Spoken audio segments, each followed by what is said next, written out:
হাইড্রোজেনের emission spectrum. Emission স্পেকট্রামটা কি আগে একটা দেখে নি, স্পেকট্রাম জিনিসটা কি একটু জাস্ট আগের দিন কি একটু করেছিলাম। স্পেকট্রাম বলতে কি বোঝায় মেনলি, স্পেকট্রাম কথাটা মানেটা কি মেনলি একটু বুঝে নেওয়ার চেষ্টা করছি। ধরলাম এটা কোন একটা প্রিজম আছে, এটা একটা প্রিজম আছে, অ্যান্ড প্রিজমের উপর একটা হোয়াইট লাইট এসে পড়ছে, হোয়াইট লাইট।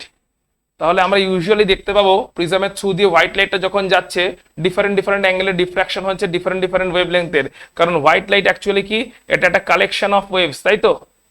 হোয়াইট লাইট হচ্ছে কালেকশন অফ ভিবজিওর, হ্যাঁ কি না? হোয়াইট লাইট যখনই একটা প্রিজমের উপরে এসে হোয়াইট লাইট পড়ছে, হোয়াইট লাইট যেখানে একটা কালেকশন অফ ভিবজিওর, ওটা যখন প্রিজমের থ্রু দিয়ে পাস করছে, প্রিজমের থ্রু দিয়ে পাস করার সময় এখানে কি হচ্ছে, এখানে ডিফারেন্ট ডিফারেন্ট ওয়েতে এখানে রিফ্রাকশন হচ্ছে, এবং তার ফলে একটা অ্যারে অফ ওয়েভস পাচ্ছি, V I B G Y O R, একটা অ্যারে অফ ওয়েভ বেরিয়ে যাচ্ছে। এই পুরো জিনিসটাকে বলা হচ্ছে একটা স্পেকট্রাম, যেটাতে কিনা ওপর থেকে নিচে বা নিচ থেকে উপরে যদি যাই ফ্রিকোয়েন্সি ডিক্রিজ করছে এবং ওয়েভলেংথ ইনক্রিজ করছে। অর্থাৎ এই array of waves, collection of waves বা ওয়েভলেংথ, এটাকেই বলা হয় একটা স্পেকট্রাম, যেটা কিনা ফ্রিকোয়েন্সি বা ওয়েভলেংথের একটা পার্টিকুলার অর্ডারে সাজানো আছে, ডিক্রিজিং অর্ডারে বা ইনক্রিজিং অর্ডারে। সো পুরো গল্পটা কি দাঁড়ালো, হোয়াইট লাইট যখন কোনো প্রিজমের উপরে ডিফ্র্যাক্টেড হচ্ছে, কোনো প্রিজমের থ্রু দিয়ে রিফ্র্যাক্টেড হচ্ছে বা ডিফ্র্যাকশন হচ্ছে, সেই সময়তে যে টোটাল বান্ডেলটা ছিল, ভিবজিওরের যে টোটাল বান্ডেলটা ছিল, যেটা একসাথে হোয়াইট লাইট হিসেবে মুভ করছিল, ওই বান্ডেলটা আলাদা আলাদা হয়ে গেল, সেপারেট হয়ে গেল। তার মানে প্রিজম এখানে কি রোল প্লে করলো, অপটিক্যাল ফিল্টারের রোল প্লে করলো। ফিল্টারের কাজই হচ্ছে সেপারেট করে দেওয়া জিনিসপত্রকে। তো পুরো মিক্সচারটা থেকে, সো হোয়াইট লাইট হচ্ছে কিছুই না, একটা ভিবজিওরের মিক্সচার। সো পুরো ভিবজিওর মিক্সচার থেকে তাদেরকে আলাদা করে দিল প্রিজম, আলাদা করে দিয়ে দেখতে পেলাম একটা ভিবজিওর তৈরি করলো, রামধনু তৈরি করে দিল। সেই রামধনু বা ভিবজিওর যেটা তৈরি করে দিল, ওটা একটা পার্টিকুলার অর্ডারেই সাজানো আছে। ফ্রিকোয়েন্সির যদি নিচ থেকে উপরে যাই তাহলে ফ্রিকোয়েন্সির ডিক্রিজিং অর্ডার এবং ওয়েভলেংথের ইনক্রিজিং অর্ডারে এই যে সবকটা ওয়েভ একসাথে সাজানো রয়ে গেল, যেটা এখানেও ছিল বাট বোঝা যাচ্ছিল না, এখানে আলাদা হয়ে গেল। এই আলাদা হয়ে গিয়ে যে অ্যারে বা কালেকশন অফ ওয়েভলেংথটা তৈরি হলো, তাকেই বলা হচ্ছে স্পেকট্রাম। এখন এই স্পেকট্রাম আমরা কেমন করে দেখব, হাইড্রোজেনের স্পেকট্রাম কেমন করে দেখা যেতে পারে, হাইড্রোজেন অ্যাটম সম্পর্কে একটু ভালো ধারণা করে নি। অ্যাকর্ডিং টু রাদারফোর্ড মডেল বলো বা বোর্ড মডেল বলো, সেটা অনুযায়ী সেন্টারে একটা নিউক্লিয়াস থাকবে। হাইড্রোজেন অ্যাটমের সিম্বল হচ্ছে হাইড্রোজেন 1 মানে এর মধ্যে প্রোটন নাম্বার আছে 1, নিউট্রন নাম্বার আছে 0, ইলেকট্রন নাম্বার আছে 1, রাইট? এটাই তো, তাই তো? হাইড্রোজেনের কেসটা হচ্ছে এরকমই, কারণ হাইড্রোজেনের অ্যাটমিক নাম্বার হচ্ছে 1, মাস নাম্বার 1। অ্যাটমিক নাম্বার 1 মানে প্রোটন একটা আছে, মাস নাম্বার 1 মানে ইলেকট্রন একটা আছে, কোনো নিউট্রন নেই। তার মানে নিউক্লিয়াস আছে, নিউক্লিয়াসে একটাই প্রোটন আছে এবং চারপাশে একটাই ইলেকট্রন ঘুরছে।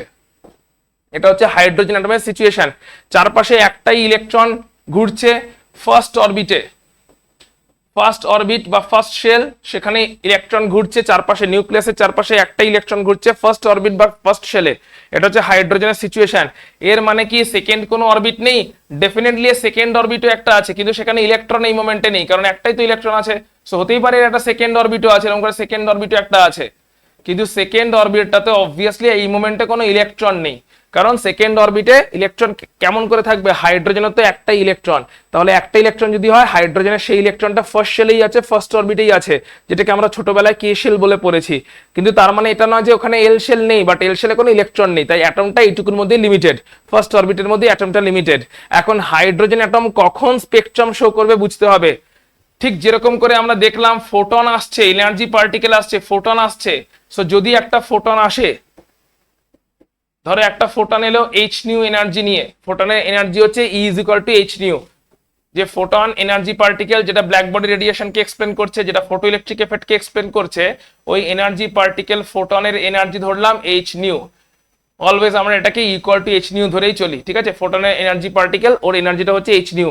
তাহলে এইচ নিউ এনার্জি যখন একটা ফোটন আসছে, ইলেকট্রনটা ওই ফোটনটাকে যদি অ্যাবজর্ব করে, প্রথম কথা হচ্ছে ইলেকট্রনটা ফোটনটাকে অ্যাবজর্ব করবেই কিনা এর কোনো গ্যারান্টি নেই, কিন্তু ইলেকট্রনটা ফোটনটাকে যদি অ্যাবজর্ব করে, তাহলে ইলেকট্রনটা হতে পারে নেক্সট এনার্জি লেভেলে জাম্প করে গেল ওই এনার্জিটাকে অ্যাবজর্ব করে।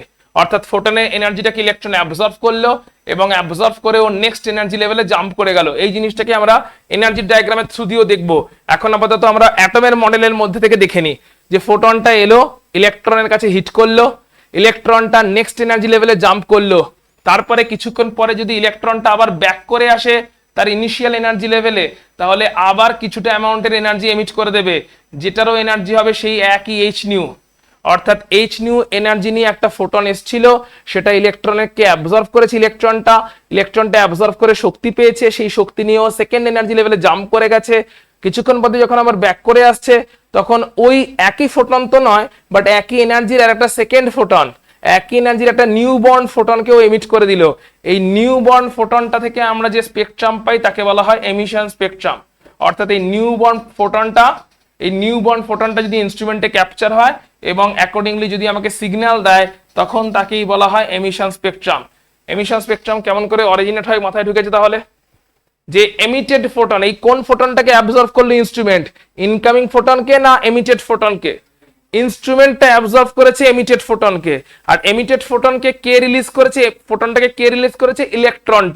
ইলেকট্রনটা যখন উপর থেকে নিচে এসছে তখনও ফোটনটাকে এমিট করেছে। ইলেকট্রনটা উপরে গেছিল কেন? কোনো একটা ফোটনকে অ্যাবজর্ব করে কোনো এককালে গেছিল।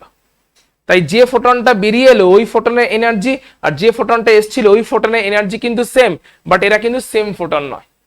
যদি জামা কাপড় পরানো থাকতো ওদের গায়ে, দেখা যেত এটা আলাদা ওটা আলাদা, যদিও তাদের এনার্জিটা সেম। ইনকামিং ফোটনের এনার্জি আর আউটগোয়িং ফোটনের এনার্জি সেম, কিন্তু তারা অ্যাকচুয়ালি সেম ফোটন নয়। একটা ইনকামিং ফোটন ওটা অ্যাবজর্ব হয়ে গেছিল, অ্যাবজর্ব হওয়ার সঙ্গে সঙ্গে ইনকামিং ফোটনের ডেথ হয়ে গেছিল, এবং তারপরে যখন আবার ফোটন এমিট হলো, নতুন ফোটন এমিট হলো, তখন যেটাকে ইনস্ট্রুমেন্ট ধরলো এটা কিন্তু নিউ বর্ন ফোটন, তার এনার্জিটা সেম। এবং এই ফোটনটাকে ধরে, এই ফোটনটাকে ইনস্ট্রুমেন্ট ক্যাপচার করে যে সিগন্যালটা শো করলো তাকে বলা হচ্ছে এমিশন স্পেকট্রাম। এটাকে এখন আমরা এনার্জি লেভেলের থ্রু দিয়ে দেখবো। স্পেকট্রাম কি দেখলাম? হাইড্রোজেন অ্যাটমের জন্য এমিশন স্পেকট্রাম অরিজিন কেমন করে হবে সেটা দেখলাম, যে ফোটন আসবে, ইলেকট্রনকে জাম্প করাবে, ব্যাক করবে এবং আবার ফোটন এমিট হবে। ওই এমিটেড ফোটনকে ইনস্ট্রুমেন্ট ক্যাপচার করবে। ইনস্ট্রুমেন্টের নাম কি? স্পেকট্রোফোটোমিটার। ইনস্ট্রুমেন্টটার নাম হচ্ছে স্পেকট্রোফোটোমিটার। এই ইনস্ট্রুমেন্টটা যখন ক্যাপচার করবে ওই এমিটেড ফোটনটাকে, আমাকে এমিশন স্পেকট্রাম একটা সিগন্যাল শো করবে। সিগন্যালটাকে অ্যানালাইসিস করে আমি বুঝতে পারবো যে ইলেকট্রনটা কোন এনার্জি লেভেল থেকে কোন এনার্জি লেভেলে ফেরত এসছে, মানে কোথা থেকে কোথায় গেছিল, এটা আন্দাজ করতে পারবো যে কত রকমের শেল বা অরবিট আছে ওর ভেতরে। এখন চলে আসছি আমরা, এইটা প্রথমে বুঝে নেব এনার্জি ডায়াগ্রামের মাধ্যমে। সো ধরলাম এটা একটা এনার্জি অ্যাক্সিস, এখানে ইলেকট্রনটা আছে একটা লোয়ার এনার্জি লেভেল N1 এ। লোয়ার এনার্জি লেভেল মানে ধরে নিচ্ছি লোয়ার এনার্জি লেভেলটা হচ্ছে, ধরো ফর এক্সাম্পল এরকম বলতে পারি, লোয়ার এনার্জি লেভেল মানে হচ্ছে তোমার এই ফার্স্ট শেলটা ধরে নিতে পারি, লোয়ার এনার্জি লেভেল বা lower orbit, that is first শেলকে ধরে নিচ্ছি। এটাকে ধরছি N2 লেভেল, এটা হচ্ছে হায়ার এনার্জি লেভেল, যেটাকে সেকেন্ড শেলটা ধরে নিচ্ছি। ধরো সেকেন্ড শেল হতে পারে, থার্ড শেলটাও হতে পারে হায়ার এনার্জি লেভেল। অর্থাৎ অ্যাটমের মধ্যে বিভিন্ন এনার্জি লেভেলগুলো আছে, এটা লোয়ার এনার্জি লেভেল, এটা হায়ার এনার্জি লেভেল। অর্থাৎ লোয়ার এনার্জি লেভেলটাকে ধরে নিচ্ছি ধরো ফার্স্ট শেল, হায়ার এনার্জি লেভেলটাকে আমরা সেকেন্ড শেল ধরতে পারি, থার্ড শেল ধরতে পারি, এনিথিং ধরতে পারি। হায়ারটাকে আমরা N2 বলি, লোয়ারটাকে আমরা N1 বলি, and obviously N2 greater than N1। ঠিক আছে, লোয়ারটা N1 হতে পারে, লোয়ারটা N1 ইকুয়াল টু 1 হতে পারে, হায়ারটা N2 equal to 2, 3, 4 so on হতে পারে, যে কোনো একটা হাই হতে পারে। N1টা কেন অলওয়েজ 1? হাইড্রোজেন অ্যাটমের জন্য প্রথম ইলেকট্রন তো ফার্স্ট শেলেই থাকে, তো যেহেতু প্রথম ইলেকট্রনটা, হাইড্রোজেন অ্যাটমের জন্য একটা ইলেকট্রন আছে, আর ওই ইলেকট্রনটা সবসময় কোথায় থাকছে? হাইড্রোজেন অ্যাটমের ইলেকট্রনটা সবসময় ফার্স্ট শেলেই থাকছে। যেহেতু হাইড্রোজেন অ্যাটমের ইলেকট্রনটা ফার্স্ট শেলেই থাকে, তাই লোয়ার এনার্জি লেভেলটাকে আমরা 1ই ধরে চলছি। কিন্তু ইলেকট্রনটা জাম্প করলে সবসময় যে সেকেন্ড শেলেই যাবে তার কোনো মানে নেই। ইলেকট্রনটা যদি প্রয়োজনীয় এনার্জি পেয়ে যায়, ও থার্ড শেলেও যেতে পারে, ফোর্থ শেলেও যেতে পারে, ফিফথ শেলেও যেতে পারে, অনেক শেল অবধি চলে যেতে পারে। তো তার জন্য আমরা হায়ার শেলটাকে আমরা ধরে নিচ্ছি 2, 3, 4 অ্যান্ড সো অন। তাহলে এটা হায়ার এনার্জি লেভেল, এটা লোয়ার এনার্জি লেভেল। ইলেকট্রন বসে আছে কোথায়? লোয়ার এনার্জি লেভেলে। তাকে ডিস্টার্ব করতে এলো কে? ফোটন। ফোটনের এনার্জি কত? h new. এখন কথা হচ্ছে ইলেকট্রন কখন এই h নিউ এনার্জিকে অ্যাবজর্ব করবে। ধরছি এই যে lower energy level N1 equal to 1, ওর এনার্জি আমি ধরলাম E1। এই যে higher energy level N2 is equal to 2, 3, 4, 5 something, ওর এনার্জি আমি ধরলাম E2। আচ্ছা, এখানে একটা ক্লিয়ার করে দিই, N2 equal two at a টাইমে কিন্তু যে কোনো একটাই ভ্যালু নিচ্ছে। N2 ইকুয়াল টু হয় 2, নয় 3, নয় 4, অ্যাট এ টাইমে সব কটা ভ্যালু কিন্তু নিচ্ছে না N2। অর্থাৎ লোয়ার এনার্জি লেভেল 1 সেখান থেকে 2 তে যাচ্ছে বা 3 তে যাচ্ছে বা 4 এ যাচ্ছে। 1 এর এনার্জি ধরে নিয়েছি E1, আর N2 এর এনার্জি ধরেছি E2, N1 energy E1, N2 এর এনার্জি E2। তাহলে এদের মধ্যে এনার্জি গ্যাপ কতটা? Delta E is equal to E2 minus E1। এই এনার্জি গ্যাপটা আছে, ইলেকট্রন যেখানে আছে আর যেখানে যেতে চায় তাদের মাঝখানে এনার্জি গ্যাপ হচ্ছে delta E is equal to E2 minus E1। এখন এই এনার্জি গ্যাপটা যতটা, এই গ্যাপটাকে ওভারকাম করার জন্য রিকোয়ার্ড এনার্জি যদি ফোটন থেকে পেয়ে যায় তাহলে এই ইলেকট্রনটা জাম্প করবে। এইটাকে বলা হয় কোয়ান্টাইজেশন। মানে কোয়ান্টাইজেশনের ম্যাথমেটিক্যাল কন্ডিশন কি দাঁড়াচ্ছে?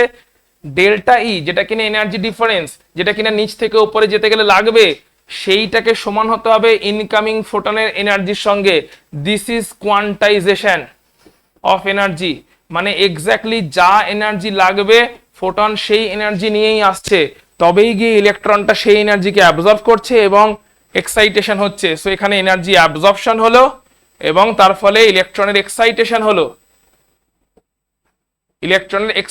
হলো। পুরো গল্পটা হোপফুলি ক্লিয়ার হচ্ছে। অর্থাৎ যদি ধরো এখানে ডেল্টা ই এনার্জির গ্যাপ আছে কিন্তু ফোটনের এনার্জি ডেল্টা ইর সঙ্গে ইকুয়াল হচ্ছে না, তাহলে ইলেকট্রন ওই ফোটনকে রিজেক্ট করবে, ওই ফোটন মেবি রিফ্লেক্টেড হয়ে বেরিয়ে চলে যাবে। তার মানে গল্পটা হচ্ছে যা এনার্জি গ্যাপ আছে, যেখানে আছে আর যেখানে যেতে চায়, এদের মাঝখানে এনার্জি গ্যাপ যা আছে এক্স্যাক্টলি ওই অ্যামাউন্টের এনার্জি নিয়েই ফোটনকে আসতে হবে, তবেই ইলেকট্রনটা ওই ফোটনকে এক্স্যাক্ট ওয়েতে অ্যাবজর্ব করবে এবং তাকে বলবো আমরা কোয়ান্টাইজড ওয়েতে অ্যাবজর্ব করলো, কোয়ান্টাইজেশন। অ্যাবজর্ব করলে ও নিচ থেকে হায়ার এনার্জি লেভেলে যাবে। এখন ইলেকট্রন পৌঁছে গেছে হায়ার এনার্জি লেভেলে আর ফোটনের এনার্জি পুরোপুরি কোয়ান্টাইজড ওয়েতে অ্যাবজর্ব হয়ে গেছে। হায়ার এনার্জি লেভেল থেকে কিছুক্ষণ বাদে ইলেকট্রনটা এনার্জি এমিট করবে এন্ড লোয়ার এনার্জি লেভেলে ব্যাক করবে। যখন ব্যাক করবে তখন যতটা এনার্জির ফোটন অ্যাবজর্ব করেছিল অতটা এনার্জির ফোটনই ও এমিট করবে। এখানে এমিশন হবে ওই ফোটনটারই, ওই এনার্জি সেম এনার্জির ফোটনই এমিশন হবে। এটাকে আমরা বলতে পারি ডি এক্সাইটেশন। এখানে ইলেকট্রন ডি এক্সাইটেশন হলো, ইলেকট্রনের এখানে ডি এক্সাইটেশন হলো আর তার ফলে ফোটনের এমিশন হলো। এই photon outgoing photon, emitted photon, আর এখানে অ্যাবজর্ব ফোটন আর এমিটেড ফোটনের এনার্জি সেম, কিন্তু এনার্জি সেম হলো ওরা সেম ফোটন নয়। তাহলে অ্যাবজর্বড হয়েছে একটা ফোটন, এমিটেড হয়েছে একটা ফোটন, মাঝখানে এক্সাইটেশন এবং ডি এক্সাইটেশন হয়ে গেছে। এই এমিটেড ফোটনকে ইনস্ট্রুমেন্ট ক্যাপচার করছে এবং আমাকে স্পেকট্রাম শো করছে, যাকে আমরা বলছি এমিশন স্পেকট্রাম। এমিটেড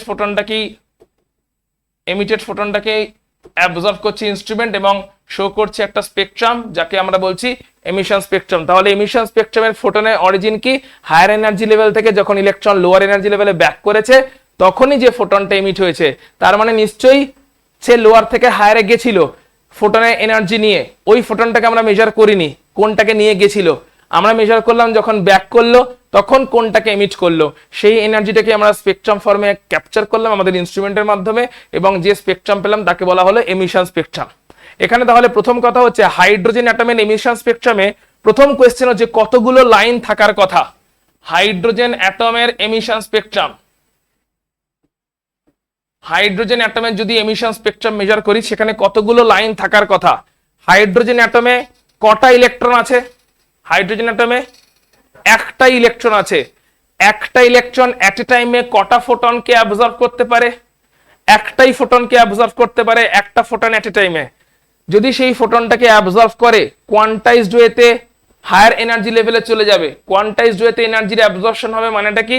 যেখানে যাচ্ছে সেই এনার্জি গ্যাপের সঙ্গে ইনকামিং ফোটনের এনার্জি ম্যাচ করে যেতে হবে। অর্থাৎ যে লেভেলে আছে সেখান থেকে যে লেভেলে যেতে চায়, 2 তে যাক, 3 তে যাক, 4 এ যাক, যে লেভেলেই যেতে চাক না কেন, সেইখানের এনার্জি আর যেখানে আছে সেখানের এনার্জি, এদের এনার্জি গ্যাপ যতটা, অর্থাৎ ইলেকট্রনটাকে জাম্প করতে হলে ওর যতটা এক্সট্রা এনার্জি লাগবে তার সঙ্গে ইনকামিং ফোটনের এনার্জিকে ম্যাচ করতে হবে। This is quantisation. এইটা যদি ম্যাচিং হয়ে যায় তাহলে একটা ইলেকট্রনই ওপরে গেল। তাহলে এখন এক্সাইটেড স্টেটে কটা ইলেকট্রন আছে? একটা। ওই এক্সাইটেড স্টেটের একটা ইলেকট্রন যখন আবার লোয়ার এনার্জি লেভেলে ব্যাক করবে তখন কটা ফোটন এমিট করবে? তাহলে একটা ফোটন যদি এমিট হয় তাহলে আমার স্পেকট্রামে কটা লাইন দেখতে পাওয়ার কথা ওই ফোটনের করেসপন্ডিং ফ্রিকোয়েন্সিতে? একটা। কিন্তু দেখা যায় Lyman series, Balmer series, Paschen series, Brackett series, Pfund series, Humphrey series, huge number of lines দেখতে পাওয়া যায়। প্রত্যেকটা সিরিজের মধ্যে আবার 4-5টা করে লাইন। লাইম্যান সিরিজে 5টা লাইন, বামার সিরিজে 4টে লাইন, এরকম করে 4-5টা করে লাইন মিলিয়ে সব মিলিয়ে প্রায় 18-20টা লাইন দেখতে পাওয়া যায়। অর্থাৎ অ্যাজ ইফ যেন 18-20টা ফোটন এমিট হয়েছে। একটা ইলেকট্রন কেমন করে 18 থেকে 20টা এতগুলো করে ফোটন এমিট করতে পারছে? ভালো করে বুদ্ধি করে বুঝিয়ে বল। ঠিক বলছিস, এক্স্যাক্টলি। আমরা হাইড্রোজেনের একটা অ্যাটম নিয়ে কি পুরো কাজটা করছি? সো ধরলাম আমরা হাইড্রোজেন গ্যাস নিয়েছি, নিয়েছি কি কাজটা করতে গেলে নিতে কাকে হবে? অ্যাকচুয়ালি হাইড্রোজেন গ্যাস নিতে হবে, হ্যাঁ কি না? হাইড্রোজেন গ্যাস আমি ধরলাম 2 গ্রাম নিয়েছি মাত্র। কত মাত্র? হাইড্রোজেন গ্যাস নিয়েছি মাত্র 2 গ্রাম। এই 2 গ্রাম হাইড্রোজেন গ্যাস মানে কত মোল? মোল।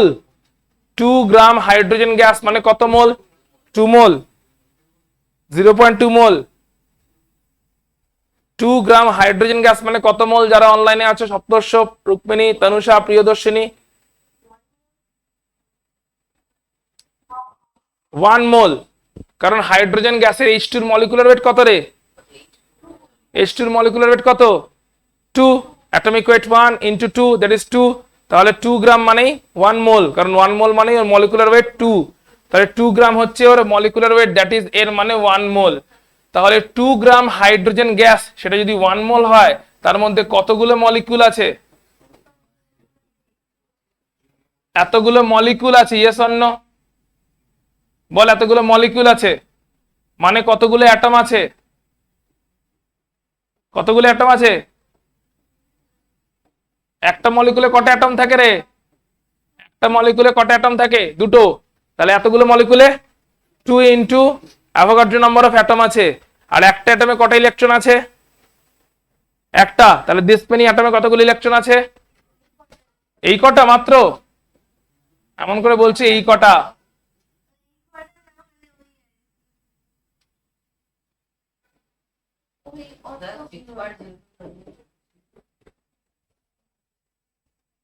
তাহলে মাত্র 2 গ্রাম হাইড্রোজেন গ্যাস নিয়ে যদি আমি এক্সপেরিমেন্টটা করি, তাতে অ্যাকচুয়াল ইলেকট্রন কতগুলো আছে? 10⁻23 খানা, তাই তো? যদি মাত্র 2 গ্রাম গ্যাসটা নিয়েছি, বিশাল কিছু গ্যাস নিয়ে মাত্র 2 গ্রাম গ্যাস নিয়েছি, হাইড্রোজেন গ্যাস, এবং সেটা নিয়ে আমি এমিশন স্পেকট্রাম স্টাডি করছি। সেখানে কি যদিও বা একটা হাইড্রোজেন অ্যাটমে একটাই আছে, কিন্তু পুরো গ্যাসটার মধ্যে কি একটা ইলেকট্রন থাকছে না দিস মেনি ইলেকট্রন থাকছে? সো এতগুলো ইলেকট্রনের প্রত্যেকটা ইলেকট্রন ডিফারেন্ট ডিফারেন্ট ফোটনকে অ্যাবজর্ব করবে। এখন চলে আসছি একটা হাইপোথেটিক্যাল সিচুয়েশনে। ইমাজিন করে নে 4টে হাইড্রোজেন অ্যাটম আছে, এতগুলোতে যেতে হবে না, মাত্র 4টে আছে। ইমাজিন করে নে একটা hydrogen atom, second hydrogen atom, third hydrogen atom, fourth hydrogen atom. প্রত্যেকটা হাইড্রোজেন অ্যাটমের ইলেকট্রন আছে। সেই ইলেকট্রনটা ডিফারেন্ট, প্রথম হাইড্রোজেন অ্যাটম যে ফোটনকে অ্যাবজর্ব করে কোনো একটা হায়ার এনার্জি লেভেলে যাবে, অন্য হাইড্রোজেন অ্যাটমকে কি এরকম কোনো গ্যারান্টি আছে সেম এনার্জির ফোটনকে অ্যাবজর্ব করে সেম হায়ার লেভেলে যাবে? গ্যারান্টি নেই না। তার মানে ডিফারেন্ট ডিফারেন্ট হাইড্রোজেন অ্যাটমের ইলেকট্রন ডিফারেন্ট ডিফারেন্ট এনার্জির ফোটনকে অ্যাবজর্ব করছে কোয়ান্টাইজড ওয়েতে, এবং ডিফারেন্ট ডিফারেন্ট এনার্জি লেভেলে জাম্প করছে। হতে পারে কোনো প্রথম হাইড্রোজেন ইলেকট্রনটা এনার্জিকে অ্যাবজর্ব করলো এবং ফার্স্ট শেল থেকে সেকেন্ড শেলে গেল। সেকেন্ড হাইড্রোজেন অ্যাটমের ইলেকট্রনটা তার মনে হলো না, আমি একটু বেশি এনার্জির ফোটন পেয়েছি, আমি তাকে কোয়ান্টাইজড ওয়েতে অ্যাবজর্ব করি এবং ফার্স্ট থেকে থার্ড শেলে যাই। 3 নাম্বার হাইড্রোজেন অ্যাটমের মনে হতে পারে আমি আরো বেশি এনার্জির ফোটন পেয়েছি, এন্ড ফার্স্ট থেকে ফোর্থ শেলে যাই। এন্ড 4 নম্বর হাইড্রোজেন অ্যাটমের মনে হতে পারে আরে ফোটনের এনার্জি তো শেষই নেই, প্রচুর এনার্জি নিয়ে আসছে ফোটনগুলো, আমি সুইটেবল এনার্জির ফোটন পেয়ে গেছি এবং কোয়ান্টাইজড ওয়েতে জাম্প করে ফার্স্ট থেকে ফিফথ শেলে যাব। তাহলে এখন এক্সাইটেড স্টেটে কি সবকটা ইলেকট্রন একই স্টেটে আছে? এক্সাইটেড স্টেটে একটা ইলেকট্রন গেছে সেকেন্ড শেলে, একটা ইলেকট্রন গেছে থার্ড শেলে, একটা ইলেকট্রন গেছে ফোর্থ শেলে, একটা ইলেকট্রন গেছে ফিফথ শেলে। তাহলে যখন ব্যাক করবে, যে ফার্স্ট শেল থেকে ব্যাক, সেকেন্ড শেল থেকে ব্যাক করবে, সে কোথায় ব্যাক করবে? সেকেন্ড থেকে যে ব্যাক করবে সে ফার্স্টে, যে থার্ড থেকে ব্যাক করবে সে সেকেন্ডে হয়েও ফার্স্টে আসতে পারে বা ডাইরেক্টও ফার্স্টে আসতে পারে। যে 4 নাম্বার থেকে ব্যাক করবে সে থার্ডে হয়ে third to first, third to second to first, second to first, direct first. 4টে প্রবাবিলিটি তৈরি হচ্ছে।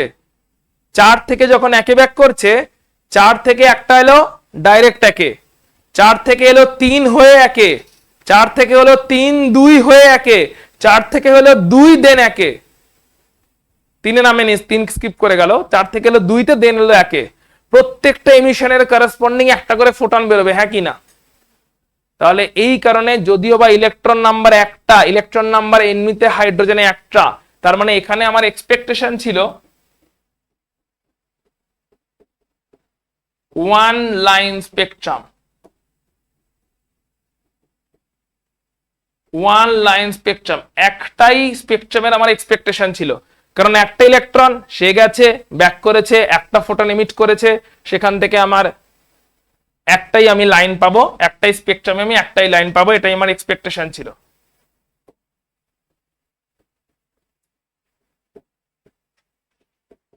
এক্সপেকটেশন এটাই ছিল যে এমিশন স্পেকট্রামে আমি একটাই লাইন পাবো, কিন্তু অনেকগুলো লাইন পাওয়া যায়, তার কারণ অ্যাকচুয়ালি সেখানে অনেকগুলো ইলেকট্রন আছে। যেহেতু মেনি ইলেকট্রন, ফ্লোচার্ট করে করে লিখে রাখো যাতে পুরো জিনিসটা বই পড়ার সঙ্গে সঙ্গে মাথায় তোমার ঢুকে যায়, পুরোটা বইটা একটু রিডিং পড়লেই যাতে পুরো জিনিসটা মাথায় ঢুকে যায়। মেনি ইলেকট্রন, তাই মেনি লাইন স্পেকট্রাম পাচ্ছি। কেন মেনি লাইন স্পেকট্রাম পাচ্ছি, এই পয়েন্টটা ক্লিয়ার হয়েছে? কারণ এগুলো সবই কোয়েশ্চেন জোন। কিভাবে কোয়েশ্চেন আসবে কেউ জানে না, but these are question zone. One line স্পেকট্রামের এক্সপেকটেশন ছিল, কিন্তু অনেক ইলেকট্রন থাকার জন্য মেনি লাইন স্পেকট্রাম আমি পাচ্ছি। এই মেনি লাইন স্পেকট্রামটাও কিন্তু কি স্পেকট্রাম? এমিশন স্পেকট্রামে। মেনি লাইন স্পেকট্রামটাই কি? এমিশন স্পেকট্রামে। এটাকে এক্স্যাক্টলি কি বলে? Discrete line spectrum. হ্যাঁ রুক্মিণী বলো।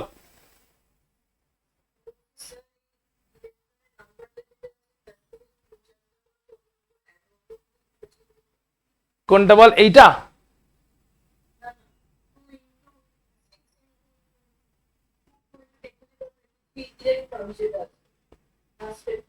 এইটা মেনি ইলেকট্রন, ঠিক আছে, অনেক ইলেকট্রন আছে, মেনি ইলেকট্রনস প্রেজেন্ট আছে, দেখতেই পাচ্ছি Avogadro number of 2 into Avogadro number electron present আছে। So 2 into Avogadro number of electrons মানে মেনি ইলেকট্রনস প্রেজেন্ট আছে। 2 ইনটু অ্যাভোগাড্রো নাম্বার মানে মেনি ইলেকট্রন প্রেজেন্ট আছে। আর মেনি ইলেকট্রন মেনি ওয়েতে জাম্প করবে, মেনি ওয়েতে ব্যাক করবে, মেনি ফোটন এমিট করবে, মেনি লাইন স্পেকট্রাম পাবো। মেনি ফোটন মেনি ওয়েতে জাম্প করবে, মেনি ওয়েতে ব্যাক করবে, মেনি লাইন স্পেকট্রাম আমরা এক্সপেক্ট করতে পারি। তো হাইড্রোজেন অ্যাটমের স্পেকট্রাম কখনোই সিঙ্গেল লাইন অ্যাটম স্পেকট্রাম হবে না, যদিও বা ইলেকট্রন তাতে একটাই ছিল। ডিল করছি আমরা মেনি অ্যাটম মেনি ইলেকট্রন নিয়ে, তাই এখানে মেনি লাইন স্পেকট্রাম দেখতে পাওয়া যাবে। এই পুরো লাইন স্পেকট্রামটার নাম হচ্ছে discrete line spectrum. Discrete line spectrum অর্থাৎ ছাড়া ছাড়া দেখতে পাওয়া যাবে। একটা ফোটন বেরোলো, আবার আরেকটা ফোটন বেরোলো, আবার আরেকটা ফোটন বেরোলো, আবার একটা ফোটন বেরোলো। যখন যখন ফোটন বেরোবে তখন তখন একটা করে লাইন তৈরি হবে স্ক্রিনে বা গ্রাফে। ইনস্ট্রুমেন্টে লাইন তৈরি করবে একটা করে। সেই লাইনের ফ্রিকোয়েন্সি, সেই লাইনের ওয়েভলেংথ মেজার করলে আমরা ক্যালকুলেট করে নিতে পারবো যে যে ফোটনটা ইমিট হয়েছে তার এনার্জি কত, মানে সেটা কোন লেভেল থেকে কোন লেভেলে ব্যাক করেছে সেটাও আমরা ক্যালকুলেট করে নিতে পারবো। বলছে ডিসক্রিট লাইন স্পেকট্রাম, এবং এটা কেমন লাইন স্পেকট্রাম? একটা মেনি লাইন স্পেকট্রাম। ক্লিয়ার হচ্ছে পয়েন্ট? মেনি লাইন স্পেকট্রাম কেন পাওয়া যাচ্ছে? বেশ, চলো অনলাইনে যারা আছে একটু ক্লিয়ার হয়েছে কিনা কনফার্ম করবে যে হাইড্রোজেন অ্যাটমে কেন মেনি লাইন স্পেকট্রাম পাওয়া যাচ্ছে। সপ্তর্ষ ক্লিয়ার? ওকে, প্রিয়দর্শিনী, তনুষা, গুড। প্রিয়দর্শিনী একটু পড়াশোনাটা করো, ঠিক আছে? ঢিলে পড়ে যাচ্ছে। অনলাইনে ক্লাস করছো, দেখতে পাচ্ছি না তোমাকে কেমন কি করছো না করছো, একটু পড়াশোনাটা টানো। অ্যাটমিক স্ট্রাকচার, মূল কনসেপ্ট, এগুলোতে একটু ভালো করে গ্রিপ নিয়ে আসো। আমি জানি 12 এর প্রেসার আছে, বাট তারপরও স্টিল প্রেসার নিতে হবে, ঠিক আছে? অ্যাটমিক স্ট্রাকচারে শুরু করে দেবার, ঠিক আছে? প্রেসার নিতে হবে একটু, এই বছরটাই প্রেসার নেওয়ার জায়গা। আমি এরকম করে ফলস হোপ দিচ্ছি না যে এই বছরটা প্রেসার নেবে এবং লাইফ সেটেল হয়ে যাবে। এই ফলস হোপের ভিকটিম আমি নিজে। যে আমিও আমার স্কুল লাইফে একটাই কথা বলা হয়েছিল, অ্যাকচুয়ালি একটা না, 3-4টে কথা বলা হয়েছিল। প্রথম কথা বলা হয়েছিল আমাকে আমার স্কুল লাইফে যে 9 এবং 10 ভালো করে পড়লে, তখন আমাদের 9-10 একসাথে হতো, 9 এবং 10 ভালো করে পড়াশোনা করলে লাইফ নাকি সেটেল। 10 পেরিয়ে যাওয়ার পরে জানলাম লাইফ তো সবে শুরু হয়েছে, সেটেল হওয়া তো অনেক পরের কথা। তারপরে বলা হলো 11 আর 12 যদি ফাটিয়ে পড়া হতো, ফাটিয়ে পড়ে, এবং আমাদের স্কুলের হেডমাস্টার, হেড স্যার যিনি ছিলেন, তিনি একটা স্পেসিফিক ল্যাঙ্গুয়েজ ইউজ করেছিলেন, ইনসাল্টিং ল্যাঙ্গুয়েজ।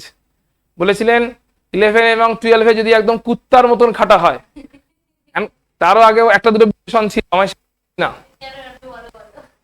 এরকম করে পড়া হয় তাহলে লাইফ নাকি একদম সেটেল। আমরা ভাবলাম যে গাধার মতন খাটছি, না হয় কুত্তার মতনও খেটে নেবো, তাহলে লাইফ যদি সেটেল হয়ে যায়। বাড়ির লোকও তাই বললো, সিনিয়ররা যারা ছিল বাড়িতে, কাজিন টাজিন, তারাও বললো হ্যাঁ 11-12টা একবার ভালো রেজাল্ট হয়ে গেল, 11-12 ভালো হয়ে গেল, হয়ে যাওয়ার পরে জানতে পারলাম লাইফ সবে এখন আর শুরুই হয়নি প্রপারলি, সেটেল হওয়া তো অনেক পরের কথা। কলেজে গিয়ে জানলাম যে 3টে বছর গ্রাজুয়েশনে যদি একদম নিজের জান প্রাণ লাগিয়ে দেওয়া হয়, মানে এতদিন তো শুধু খেটেছো, এখন খাটলে হবে না, জান প্রাণ লাগিয়ে দিতে হবে। Calcutta university syllabus one of the toughest syllabus.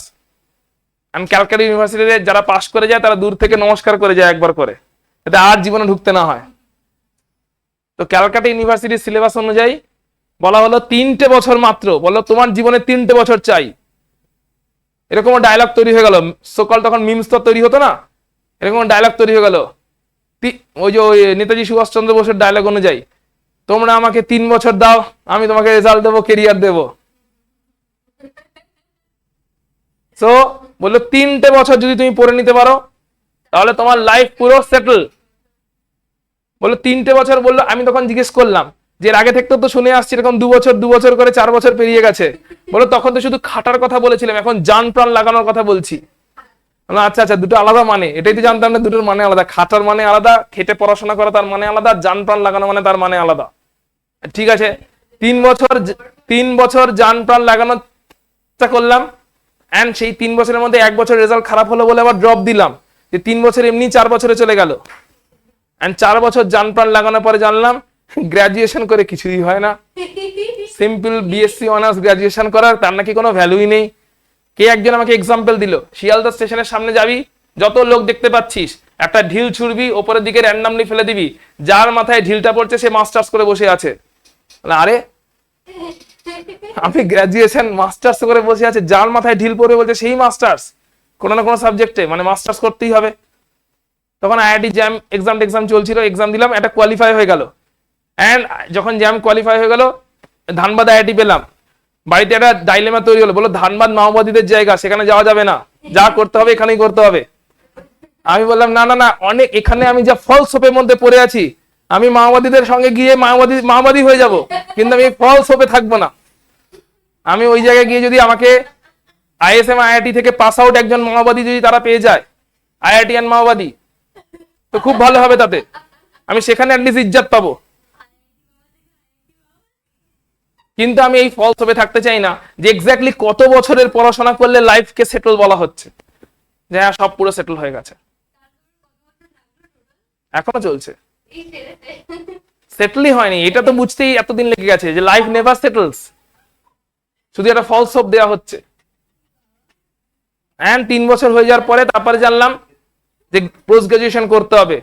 Post graduation যখন করে ফেললাম, তখন জানলাম যে পোস্ট গ্রাজুয়েশনে ক্যাম্পাসিং পেয়েছি, চাকরি পেয়েছি, সবই ঠিক কথা, কিন্তু লাইফ এখনো সেটেল হয়নি। কারণ ক্যাম্পাসিং এ ভালো প্যাকেজ পাওয়া যায়নি, সো কল্ড অত ভালো প্যাকেজ পাওয়া যায়নি। তাহলে আমাকে আবার আলাদা করে পরে এক্সাম দিতে হবে, গভর্নমেন্টের এক্সাম দিতে হবে, এই এক্সাম দিতে হবে, ওই এক্সাম দিতে হবে। তখন আমি কাজ খুঁজতে বসলাম, যে বিভিন্ন অ্যাডভার্টাইজমেন্ট থেকে দেখে দেখে, পেপার থেকে দেখে দেখে কাজ খোঁজে। এবং আমার বন্ধুরা বলতো যে এত ইমানদারির সাথে কাজ খুঁজতে জীবনে কাউকে দেখিনি, যে কাজ খোঁজাটা কি একটা চাকরি বানিয়ে ফেলেছিস তুই। সকালবেলা 10টা থেকে 5টা অব্দি কি করিস? চাকরি করিস। কি চাকরি? কাজ খোঁজার চাকরি। কি করিস? কাজই খুঁজে বেড়াস, যে কোথায় গেলে কাজ পাওয়া যাবে, এক্সাম দিয়ে বেড়াস আর কাজ খুঁজে বেড়াস। এরকম করে বেশ কয়েকটা এক্সাম আমি আমার লাইফে ওভারঅল কিছু না হলো 80টার উপরে কম্পিটিটিভ এক্সাম অ্যাপিয়ার করেছি, 80+, শুধু এক্সামে দিয়ে গেছি বিভিন্ন সময় জুড়ে। এন্ড তারপরে যখন একটা এক্সাম ক্র্যাক হয়ে গেল, যখন তাহলে এবারে লাইফ সেটেলড, এক্সাম ক্র্যাক হয়ে গেছে, দারুণ জায়গায় ক্র্যাক হয়েছে, প্রচুর স্ট্যাটাস বলছে, আইবি থেকে সিবিআই থেকে ভেরিফিকেশন করতে বাড়িতে লোক আসছে, পুলিশ ভেরিফিকেশন করার জন্য, আমার দেশের বাড়ি অবধি চলে আসে তারা ভেরিফিকেশন করতে, এর ব্যাকগ্রাউন্ড চেক করার জন্য। বিশাল ব্যাপার হচ্ছে, তাহলে এর ওর নিয়ে আসতে যায়, বিশাল মানে দারুণ একটা ব্যাপার হচ্ছে। কোথা থেকে কোন একজন আইবি অফিসার ফোন করছে, আপনার সঙ্গে দেখা করতে চাই, সিবিআর অফিসার ফোন করে বলছে আপনার এখানে রিক্রুটমেন্ট হয়েছে, যে এখানে দেখা করতে চাই।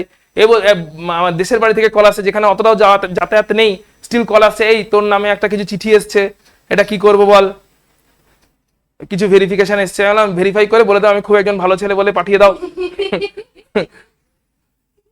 এইসব করে যখন চাকরিতে জয়েন করলাম জয়পুরে গিয়ে, অফিসটা দারুণ, বিশাল কর্পোরেট ল্যাবরেটরি, তাও খুব ভালো ফেসিলিটি, দারুণ, দেখে মনে হলো দারুণ জায়গায় পৌঁছে গেছি, এতে পুরো স্বপ্নের জায়গা। ড্রিম জায়গায় পৌঁছে গেছি, প্রচুর স্যালারি দিচ্ছে, প্রচুর স্ট্যাটাস, সবাই প্রচুর স্যার করছে। হ্যাঁ, তারপরে 3 বছর পরে জানলাম এখানেও শান্তি নেই, এখানেও কিছু না কিছু ড্রব্যাক আছে, এখানেও এটা হচ্ছে না, এখানেও ওটা পোষাচ্ছে না, এখানেও সেটা পোষাচ্ছে না, এখানেও সেটা পোষাচ্ছে না। অ্যান্ড ওই যে 5 বছর আমি চাকরি করেছি, সেখানে চাকরি কম করেছি, পড়াশোনা বেশি করেছি। অফিসেও বই নিয়ে যেতাম, সেখানেও পড়াশোনা করতাম, অ্যান্ড তারপরে বাড়িতে এসেও পড়াশোনা করতাম, কারণ ওই চাকরিটা করার পরে আমার মনে হচ্ছিল এর থেকেও বেশি ভালো চাকরি আমি পেতে পারি। তার জন্য ইউপিএসসি প্রিপারেশন নেওয়া শুরু করেছিলাম, অ্যান্ড 5 বছর ধরে ইউপিএসসি প্রিপারেশন নিয়েছিলাম। 1-2 বার রিটেন কোয়ালিফাই হয়েছিল, ইন্টারভিউ কোয়ালিফাই হয়নি, আর বাকি 2-1 বার যদিও কোয়ালিফাই হওয়ার চান্স থাকতো, আমার ডিপার্টমেন্ট আমাকে অ্যালাউ করেনি, বলে একটা চাকরি পেয়ে গেছে লোকে, সেটাই পাচ্ছে না, তুমি আরো একটা চাকরি পেতে চাও নাকি, ইয়ার কি নাকি এনওসি দেবো না তোমাকে, যাও, নো অবজেকশন সার্টিফিকেটটাই দেবো না, তুমি অ্যাপিয়ার করে পাস করে ইন্টারভিউ নিয়ে এলো, তুমি যেতে পারবে না সেখানে, তোমার রাস্তা ব্লক করে দিচ্ছি। ঠিক আছে, আপনি আমার রাস্তা ব্লক করে দিচ্ছেন, আমি ছেড়ে দিচ্ছি। আপনি ওদিকে ব্লক করে দিয়েছেন, আমি এদিকে ছেড়ে দিচ্ছি, তাহলে আপনি আমাকে চাইলেও রাখতে পারবেন না, কারণ আমার পোষাচ্ছে না। তারপরে ছেড়ে দিলাম, আর ছেড়ে দেওয়ার পরে আবার পড়াশোনা শুরু করলাম, যে তোমাদেরকে বাচ্চাদের পড়াতে হয় বলে, মানে চালাচ্ছিলাম আমি ওটাই। আবার একটু নতুন করে 11-12 সামনে ঘাটাঘাটি শুরু করলাম, তারপরে 4টে এটা ওটা বই পড়লাম, সব চলছেই। এই জিজ্ঞেস করে, স্যার লাইফ কি এখন সেটেল হয়ে গেছে? হ্যাঁ, লাইফ এখনো সেটেল হয়নি। এটাই যদি আমাকে মনে হলো পোষাচ্ছে না, অন্যটা কিছু করতে হবে, অন্যটা কিছু চলে গেলাম। তার মানেটা কি? তার মানেটা হচ্ছে, যদি আমাকে কেউ ক্লাস 9-এই বলে দিত ভাই লাইফ সেটেল হবে না, আমি একটু, আমার ভালো লাগতো। হ্যাঁ, কেউ আমার সঙ্গে অনেস্টি করেছে, যে হ্যাঁ প্রথমেই 9-এই পিকচার ক্লিয়ার করে দিয়েছে। 9 তো বেরিয়ে গেছে, আমার 9-এ ইনফরমেশনটা দরকার ছিল, এখন আমি বুঝে গেছি সেটা। ক্লাস 9-এ যদি আমাকে এটা কেউ বলে দিত লাইফ সেটেল হয়ে যাবে, এটা একটা ইলিউশন, কোনোদিনই সেটেল হবে না। আরে আমি তো জানতে পেরেছি কয়েকদিন আগে, নিজে বুঝে বুঝে। তাও তো তুই 12-এ থাকতে থাকতে জানতে পেরেছিস। আমি তো চাকরি বাকরি করে যাওয়ার পরে তারপরে জানলাম যে লাইফ সেটেল বলে এই গল্পটাই একটা মিথ, কোনোদিনই হবে না। যদি কারোর অ্যাম্বিশন থাকে, তার সবসময় মনে হবে যে এটা না ওটা করি, ওটা না ওটা করি, আর একটু বেটার করার চেষ্টা করি। যেটাই করছিলাম, যদি একই জিনিসও করি, সেটা আর একটু বেটার ওয়েতে কি করে করতে পারি সেটা দেখি। এই ফিলিংটা সবসময় চলে আসবে। তার জন্য পড়াশোনা বলো, ইনফরমেশন বলো, নলেজ বলো, নিজেকে আপগ্রেড করা বলো, এই সমস্ত জিনিসগুলো সবসময়ই থাকবে, ঠিক আছে? তার জন্য আমি তোমাকে এই ফলস হোপ দেবো না যে 11 আর 12 1 বছর ভালো করে পড়ে নাও আর তোমার লাইফ সেটেল হয়ে যাবে। এটা একটা ফলস হোপ অ্যান্ড মিথ। কিন্তু আমি তোমাকে ডেফিনেটলি এই হোপটা দেবো যে যদি তুমি 11 আর 12, 11টা পেরিয়ে গেছে বা আছে, 12টা করে আলটিমেটলি ভালো রেজাল্ট করে নাও, তাহলে তোমার এক্স্যাক্ট কোন সুবিধাটা হবে আমি তোমাকে ক্লিয়ার করে দিচ্ছি। একটা সুবিধা ডেফিনেটলি হবে, আর সেটা প্রচুর কাজে লাগে জীবনে। যদি তোমার রেজাল্ট ভালো থাকে, 12-এর রেজাল্ট বলো বা 10-এর রেজাল্ট বলো, ভালো আছে, ভালো পারফর্ম করেছো, প্রত্যেক মানুষের লাইফে একটা করে খারাপ সময় আসেই, যে সময় তার পারফরমেন্স তার থেকে বেরোয় না, চেষ্টা করেও আসতে পারে না, এক্সামের পর এক্সাম দেওয়ার পরেও ক্র্যাক হয় না। লাইফে একটা করে খারাপ ফেজ সকলের আসে, যখন চাইছে কিন্তু হচ্ছে না। ওই খারাপ ফেজে প্রত্যেকে তার পিছনের দিকে ঘুরে ট্র্যাক রেকর্ড খোঁজে। ওই সময় যদি সে দেখতে পায় আমার ট্র্যাক রেকর্ড খুবই বাজে, তাহলে তার নিজের ওপর থেকে ভরসা উড়ে যায়। কারণ এক তো সে ডাউন ফেজে আছে, আর তার ট্র্যাক রেকর্ডও ভালো কথা বলছে না। ইভেন জঙ্গলে যখন বাঘ শিকার করতে যায়, প্রত্যেক 2 পা এগোনোর পরে একবার করে পিছন ফিরে দেখে, তার ট্র্যাক খোঁজার চেষ্টা করে যে তার ট্র্যাক ধরে কেউ তাকে অ্যাটাক করতে আসছে না তো। সকলে যখন খারাপ সময় যায়, একটা ইনজিওর্ড বাঘ প্রত্যেক 2 মিনিট বাদে বাদে যায় আর ট্র্যাক খুঁজে খুঁজে পিছন দিকে তাকায়। সো যখন তোমার লাইফে কোনো একটা খারাপ সময়ের থ্রু দিয়ে তুমি যাবে, যেটা খুবই খারাপ সময়, যেটা তোমার কেরিয়ারের দিক থেকে বলো, ফ্যামিলি সিচুয়েশনের দিক থেকে বলো, সমস্ত সময়ের দিক থেকে যদি দেখো খারাপ সময়ের থ্রু দিয়ে যাচ্ছ, তখন তোমাকে মোটিভেশন কে দেবে জানো? তোমার ভালো সময়টা, যে ওটা আমিই ছিলাম, যে একটা ভালো রেজাল্ট কোনো না কোনো সময় করেছিল, ভালো পারফরমেন্স কোনো না কোনো সময় করেছিল। তার মানে এই সময়টা সামহাও আমার খারাপ যাচ্ছে, বাট ভরসাটা নিজের উপর যদি রাখতে পারি এখনো, তাহলে আমার এই সময়টা আবার একটা সময় গিয়ে ঘুরে যাবে। হালটা যে ছাড়বে না, ওই হাল না ছাড়ার মোটিভেশনটা নিজেই নিজেকে দেবে, তোমার পাস্ট তোমার প্রেজেন্টকে দেবে। হাল ছাড়া যাবে না। এই মোমেন্টটা হয়তো ডাউনফলে আছি, কিন্তু হাল এক্স্যাক্টলি ছাড়া যাবে না। ডাউনফলটা পেরোনোর জন্য নিজের উপরে ভরসা রাখতে হবে, অ্যান্ড পারফর্মটা করে যেতে হবে। রেজাল্ট হয়তো আসছে না, বাট পারফর্মটা করে যেতে হবে। কারণ কিছু বছর আগে ওই আমি রেজাল্ট এনেছিলাম অন্যান্য বিভিন্ন ফিল্ডে। তার মানে আমার মধ্যে কোয়ালিটি আছে, নিজেকে বিশ্বাস দেবে তোমার এই ট্র্যাক রেকর্ড। এই ট্র্যাক রেকর্ডের আর কোনো ইম্পর্টেন্স নেই, এই একটাই মেজর ইম্পর্টেন্স। যখন তুমি ডাউনফল হবে, তুমি পড়ে যাবে, তোমাকে ওঠানোর মতন কেউ থাকবে না, অ্যান্ড তোমার একটা খারাপ সময় থ্রু দিয়ে যাবে, অ্যান্ড ডিপ্রেশন, ফ্রাস্ট্রেশন এগুলো ডেভেলপ করতে শুরু করবে। ওই সময় তোমাকে হেল্প করবে কে? তোমার এই পুরোনো রেজাল্টগুলো, যেটা আমি ছিলাম, এটা যে করেছিল। মাথায় ঢুকেছে? কারণ ফ্রাস্ট্রেশন মানে বা ডিপ্রেশন এখন অ্যাকচুয়ালি শুরুই হয়নি। যখন এরপরে রিয়েল কম্পিটিটিভ ওয়ার্ল্ডে যাবে, সে এক্সামস দাও, জব দাও, সেখানে দেখবে প্রত্যেক মোমেন্টে আরো অনেক বেশি ফ্রাস্ট্রেশন অ্যান্ড ডিপ্রেশন নিয়ে তোমাকে ডিল করতে হচ্ছে। অনেক কম্পিটিটর, তারা টপ টপ কোয়ালিফাইড লোকেরা বসে আছে, অ্যান্ড তাদের সঙ্গেও তোমাকে কম্পিট করতে হচ্ছে, অ্যান্ড তোমাকে প্রত্যেক মোমেন্টে তোমার জিলকে ধরে রাখতে হচ্ছে যে আমাকেও পারতে হবে। অ্যান্ড সব সাবজেক্টে আমরা ইকুয়ালি একদম দারুণ নই, কোনো সাবজেক্টে কম, কোনো সাবজেক্টে বেশি। তো এটা পারতে হলে তোমাকে ওই মোটিভেশনটা নিজেকে ধরে রাখতে হবে, কারণ ডেলি ডেলি পেপটক আর মোটিভেশন আর এসব শুনে খুব একটা লাভ হয় না। ডিসিপ্লিনটা বেশি ইম্পর্টেন্ট। তো এই ডিসিপ্লিনটা তুমি ধরে রাখবে কেমন করে? তোমার পাস্ট রেকর্ড তোমাকে হেল্প করবে। মাথায় ঢুকেছে? অ্যান্ড যে ওই পাস্ট রেকর্ডটার হেল্প নিয়ে, নিজের পাস্ট অ্যাক্টিভিটির হেল্প নিয়ে, নিজের পাস্ট থেকে নিজের প্রেজেন্টের মোটিভেশন খুঁজে নেওয়াটাকে একটা হ্যাবিট বানিয়ে ফেলতে পারবে, সে আনস্টপেবল হয়ে যাবে। তাকে আটকানো সম্ভবই নয়, তাকে আটকানো লিটারালি সম্ভব নয়, যদি কেউ নিজের পাস্টটাকে ইউজ করতে পারে নিজের প্রেজেন্টকে মোটিভেট করার জন্য। তার মানে পাস্টেও রেজাল্টটা ভালো রাখতে হবে না, তবে তো সেই পাস্টটাকে ইউজ করতে পারবে নিজের প্রেজেন্টকে মোটিভেট করার জন্য। এইটা যদি কেউ একটা হ্যাবিট বানিয়ে ফেলতে পারে যে হ্যাঁ, আমি আমার মাঝে মধ্যেই ডাউনফল হয়, তাতে কোনো ভুল নেই, বাট প্রত্যেকটা ডাউনফলের পরে আমি আবার উঠতে ভুলি না। আমার একটা ফেভারিট কোটেশন আছে, তোমাদের সাথে শেয়ার করছি। আমার টিচার আমার সাথে শেয়ার করেছিলেন, when I was down, যখন আমি 3 বছরের গ্রাজুয়েশন 4 বছর ধরে করছি, তার কারণ একটা বছর আমার রেজাল্ট ট্রিমেন্ডাসলি খারাপ হয়েছিল। ওই বছরটাতে রেজাল্টই খারাপ হয়েছিল, বাকি সবকিছু ভালো ছিল। এমন না যে টোটাল ওয়েস্ট গেছিল। ওই বছরটাতে আমি পুরো কলকাতা শহর চিনেছিলাম, গলি গলি থেকে শুরু করে সবকিছু, মানে ঘুরে বেড়াতাম সারা বছর ধরে, বন্ধুদের সাথে এদিক ওদিক ঘুরে বেড়াতাম, আর পড়াশোনা হয়নি সেরকম। রেজাল্ট ট্রিমেন্ডাসলি খারাপ ছিল, বাট আমার তাতে খুব একটা আফসোস নেই, কারণ ওই রেজাল্ট খারাপের পরিবর্তে আমার কিছু একটা নলেজ গেন হয়েছিল, যে কলকাতা শহরের অলিগলি আমার চেনা হয়ে গেছিল। তো যে বছরটাতে রেজাল্ট খারাপ হয়েছিল, আমার টিচার আমাকে, সেও আর একটা পাগলা টিচার ছিল। সে কেমন পাগলা টিচার, তারও 3 বছরের গ্রাজুয়েশন 4 বছর লেগেছিল। সে এখন বর্ধমান ইউনিভার্সিটির অর্গানিক কেমিস্ট্রির এইচওডি, পোস্টডক করেছিলেন, তারপরে জার্মানি থেকে মনে হয় পোস্টডক করেছিলেন, তারপরে এখন বর্ধমান ইউনিভার্সিটিতে উনি টিচার, এখন এইচওডি, হেড ডিপার্টমেন্ট অর্গানিক কেমিস্ট্রির, তাও আবার উনি অর্গানিক পড়াতেন। তো ওই টিচারের কেমন করে ওনার কেমন করে 3 বছর 4 বছর লেগেছিল। উনি এক পাগলা ছিলেন, উনি এক্সাম সব প্রিপারেশন ভালো, ফার্স্ট ইয়ারে physical chemistry, organic chemistry, inorganic chemistry 3টে পেপার থাকে কেমিস্ট্রিতে। এবার ওনার বছরে সিলেবাসের কিছু যেটা চেঞ্জেস ছিল, ওই জন্য ফিজিক্যাল কেমিস্ট্রিতে 2টো কোয়েশ্চেন পেপার বেরিয়েছিল, একটা ওল্ড সিলেবাস কোয়েশ্চেন পেপার, একটা নিউ সিলেবাস কোয়েশ্চেন পেপার, আর ওটাই ফার্স্ট ডেতে ছিল। অ্যান্ড উনি পাগলা টিচার ওল্ড সিলেবাস কোয়েশ্চেন পেপারে আনসার করে এসেছিলেন, যদি উনি ছিলেন নিজে নিউ সিলেবাস থেকে বিলং করছেন, তো পুরো পেপারই ক্যান্সেল হয়ে গেছিল। দারুণ আনসার করে এসেছিলেন, কিন্তু ফুল পেপার ক্যান্সেল, যে কারণে উনি ওল্ড সিলেবাসের কোয়েশ্চেন আনসার করে চলে এসেছেন। তো এই কারণে ওনার ড্রপ গেছিল। তো কথাটা হচ্ছে যে ওই পাগলা টিচারের একটা কোটেশন ছিল, তাকে লিটারালি সকলেই পাগলা টিচার বলেই ডাকতো। উস্কো খুস্কো চুল ছিল, অর্ধেক দিন ব্যাগ ট্যাগ নিয়ে যেতেন, চেন ফেন তার খোলা থাকতো, আমাদের বলে দিত স্যার ব্যাগের চেনটা অন্তত লাগান। তো ওনার একটা দারুণ কোটেশন ছিল, আমার খুব পছন্দ।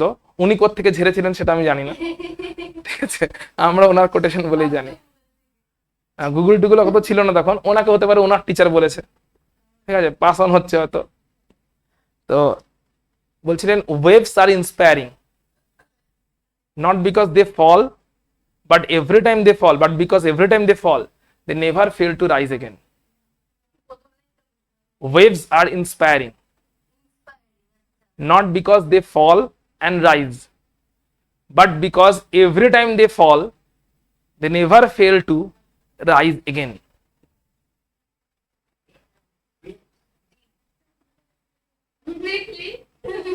Waves are inspiring because not because they fall and rise, just fall হচ্ছে এন্ড রাইজ হচ্ছে বলে ইন্সপায়ারিং তা বলছে না।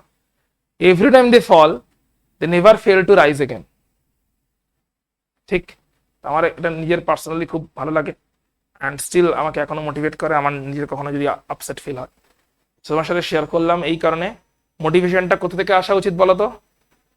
ভেতর থেকে। আর ভেতর থেকে তোমাকে মোটিভেশন আনতে হেল্প করবে, ভেতর থেকে কে তোমাকে মোটিভেশন আনতে হেল্প করবে?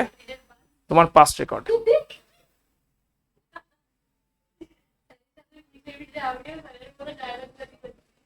চলো এখানটা মাথায় ঢুকে গেছে, তাহলে পাস্ট রেকর্ডটাতে ফোকাস রাখার চেষ্টা করো। দেখে না অনেকগুলো লাইন পাওয়া যাচ্ছে, দেখে নেওয়া হয়েছে, দেখে নিচ্ছে, জাস্ট দেখে দিচ্ছি, এখন পড়াবো না কিছু এখানে, তারপরে ইকুয়েশনে চলে যাচ্ছে এক্ষুনি। ক্লিয়ার হয়েছে? এটা হচ্ছে আগের দিনের অনেকগুলো যে লাইন স্পেকট্রাম যাওয়া যাচ্ছে, দেখা যাচ্ছে না, এটা ভিজিবল রেঞ্জে আছে, এটা ভিজিবল রেঞ্জে আছে, এটা আইআর রেঞ্জে আছে, এটা ইউভি রেঞ্জে আছে, ঠিক আছে, এটা আছে ইউভি রেঞ্জে, অর্থাৎ এটা ইউভি রে, এগুলো ইউভি রেঞ্জে ফোটন গুলো বেরোচ্ছে, এটা হচ্ছে ভিজিবল রেঞ্জে, এটাতে আছে হচ্ছে ইনফ্রারেড রেঞ্জে আছে এগুলো, আইআর, অর্থাৎ ফোটনগুলোর যে ফ্রিকোয়েন্সি ওটা এই রেঞ্জে পড়ছে। কোন ফোটন এমিট হচ্ছে, দেখো কোন ফোটন এমিট হয়েছে ইউভি রেঞ্জে, কোন ফোটন এমিট হয়েছে ভিজিবল রেঞ্জে।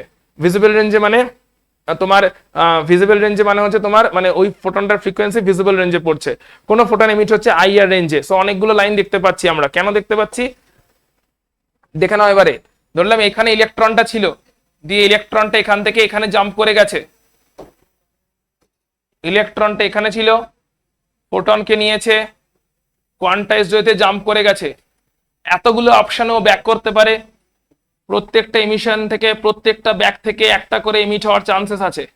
তাহলে একটা ফোটন থেকেই এমিট হওয়ার 4 রকম চান্স। একটা ইলেকট্রন জাম্প করে গেছে, ফোটনকে অ্যাবজর্ব করেছে, ফোটনকে অ্যাবজর্ব করে হাই স্টেটে জাম্প করে গেছে একটাই ইলেকট্রন, সেই ইলেকট্রনটাই এত রকম ভাবে আবার ব্যাক করতে পারে এবং প্রত্যেকটা ব্যাকের জন্য একটা করে ফোটন এমিট হবে। অ্যাকচুয়ালি ইলেকট্রন এতগুলো নেই, ইলেকট্রন অ্যাকচুয়ালি আছে 2 ইনটু অ্যাভোগাড্রো নাম্বার, এতগুলো ইলেকট্রন অ্যাকচুয়ালি আছে।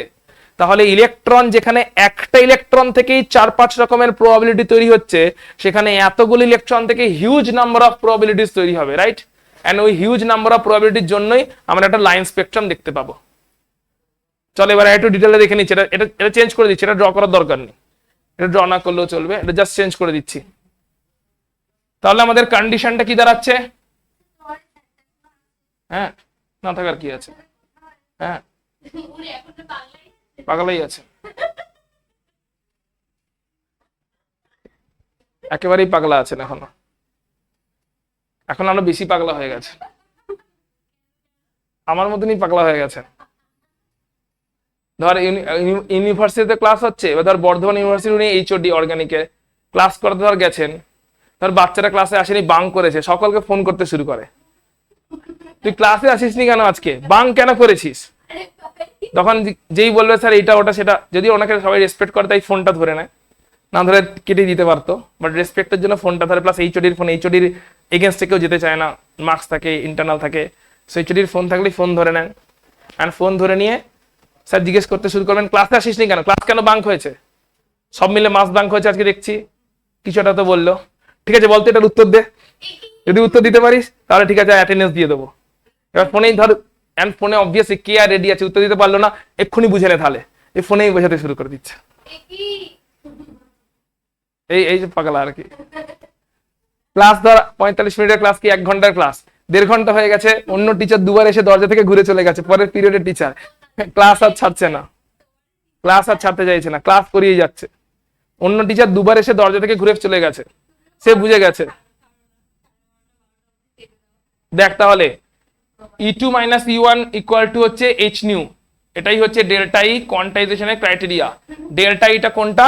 লোয়ার এনার্জি লেভেলের এনার্জি আর হায়ার এনার্জি লেভেলের এনার্জির মধ্যে ডিফারেন্স। লোয়ার এনার্জি লেভেলের এনার্জিটা ধরলাম E1 আর হায়ার এনার্জি হচ্ছে E2, তাহলে higher energy E2 lower energy E1, ওই ডিফারেন্সটাই হচ্ছে E2 মাইনাস E1 ডেল্টা ই।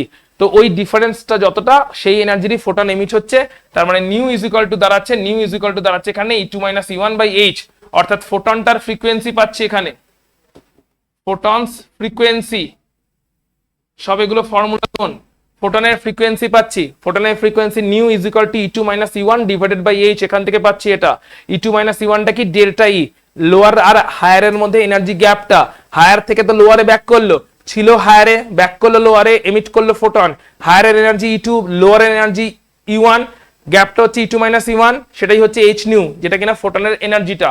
আবার nu is equal to C by lambda, আগেই জানি এটা, তাহলে এখান থেকে দাঁড়ালো C by lambda is equal to E2 minus E1 by H, আর ল্যামডাটাও পেয়ে গেলাম H C by E2 minus E1, অর্থাৎ এটা হচ্ছে এমিটেড ফোটনের ওয়েভলেংথ, এমিটেড ফোটনের এটা ওয়েভলেংথ, এমিটেড ফোটনের ওয়েভলেংথ। তাহলে এমিটেড ফোটনের ফ্রিকোয়েন্সি হচ্ছে C by lambda, sorry emitted ফোটনের ফ্রিকোয়েন্সি হচ্ছে E2 minus E1 by H, that is delta E by H, আর এমিটেড ফোটনের ওয়েভলেংথ হচ্ছে H C by delta E, that is H C by E2 minus E1। দুটো formula clear? চলে যাচ্ছি, দেখো কেমন করে এমিশন স্পেকট্রামটা এমিট হচ্ছে, এটা অলরেডি ডিসকাস করে নিচ্ছি, একবার জাস্ট কুইকলি দেখে নাও। ধরলাম ইলেকট্রন ছিল এখানে, ইলেকট্রন কোথায় ছিল ইনিশিয়ালি? ইলেকট্রন ধরলাম এরকম জায়গাতে ছিল, এক্সাইটেডে গেছিল, ব্যাক করেছে, ফোটন এমিট করেছে, তাহলে ডেল্টা ইটাই হচ্ছে E2। প্রথম ইনিশিয়ালি এখানে ছিল ইলেকট্রন, ইনিশিয়ালি কোন লেভেলে ছিল? ইনিশিয়ালি E1 এ ছিল, E1 থেকে ইলেকট্রন E2 তে জাম্প করেছিল ফোটনকে অ্যাবজর্ব করে, তাহলে ফোটনকে অ্যাবজর্ব করে ইলেকট্রন E1 থেকে E2 তে জাম্প করেছিল, তারপরে আবার E2 থেকে E1 এ ব্যাক করলো, ফোটন এমিট করলো, কোয়ান্টাইজড ওয়েতেই এমিশনটা হয়েছে, ইয়েস অর নো?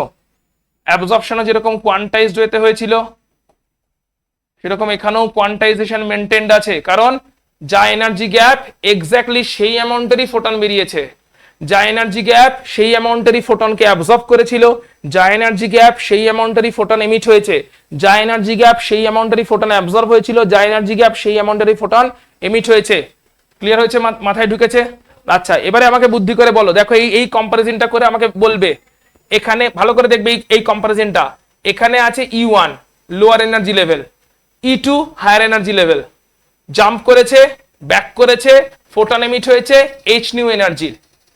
এখানে আছে E1, এখানে ছিল, ফোটন অ্যাবজর্ব করেছে, জাম্প করেছে, ফোটন অ্যাবজর্ব করেছে, জাম্প করেছে, E3 তে জাম্প করেছে, এখন E3 থেকে ব্যাক করেছে, এনার্জি এমিট হয়েছে, এই এনার্জিটাকে বলছে এইচ নিউ ড্যাশ, এবং এখন ডিফারেন্সটা হচ্ছে ডেল্টা ই হচ্ছে E3 minus E1, that is H new dash. আমার কোয়েশ্চেন হচ্ছে এইচ নিউ আর এইচ নিউ ড্যাশের মধ্যে রিলেশন। E1 থেকে E2 তে গেছিল, দেন E2 থেকে ব্যাক করেছে, এইচ নিউ এমিট হয়েছে, E1 থেকে E3 তে গেছিল, E3 থেকে ব্যাক করেছে, এইচ নিউ ড্যাশ এমিট হয়েছে, এদের মধ্যে রিলেশন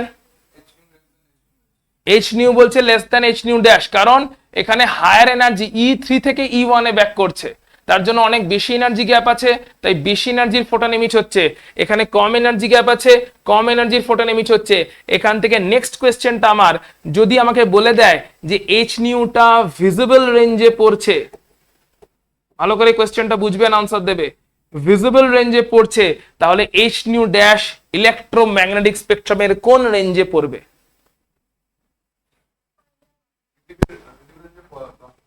ভিজিবল রেঞ্জে আছে এইচ নিউ, এইচ নিউ এর ফ্রিকোয়েন্সিটা ভিজিবল রেঞ্জে, অর্থাৎ আর এইচ নিউ ড্যাশটা তাহলে কোথা থেকে পড়বে? প্রথম কথা এইটা বুঝতে পেরেছো তো, এইচ নিউ ড্যাশটা কেন বেশি? কারণ এখানে এটা E1 আর E2 এর গ্যাপ কম, এখানে এটা E1 আর E3 এর গ্যাপ অবশ্যই বেশি, বেশি গ্যাপের এনার্জি থেকে জাম্প করেছে, তাই যে ফোটন এমিট হয়েছে ওর এনার্জি বেশি, এইচ নিউ ড্যাশ বড়। এইচ নিউ ড্যাশ বড় মানে নিউ আর নিউ ড্যাশের মধ্যে কি রিলেশন বল? কোনটা বড়? নিউটাকে কি বলে? নিউটাকে কি বলে? ফ্রিকোয়েন্সি। তাহলে কোন ফ্রিকোয়েন্সি বড়? নিউ ড্যাশ ফ্রিকোয়েন্সি বড়। ভিজিবল রেঞ্জের থেকে বড় ফ্রিকোয়েন্সি ওয়ালা এনার্জি রেঞ্জ কোনরা? কারা?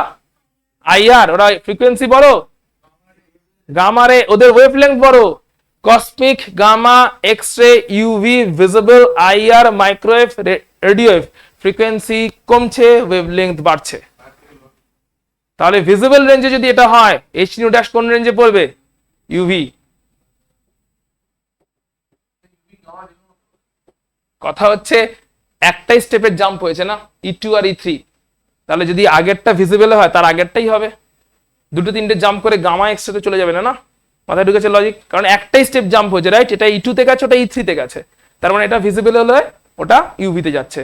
তাহলে বলো এই ফোটনটার এমিশন আমরা কি কালারের থ্রু দিয়ে দেখতে পাবো? কারণ ইউভি রেঞ্জে যাচ্ছে, এর এমিশন কালার স্পেকট্রাম পাবো। তাহলে কোথায় কালার স্পেকট্রাম পাবো? এখানে, আর এখানে হোয়াইট স্পেকট্রাম বা নন কালার স্পেকট্রাম লিখে রাখছি। এখানেও স্পেকট্রাম পাবো, সিগন্যাল পাবো, কিন্তু সেটা কালার পাবো না।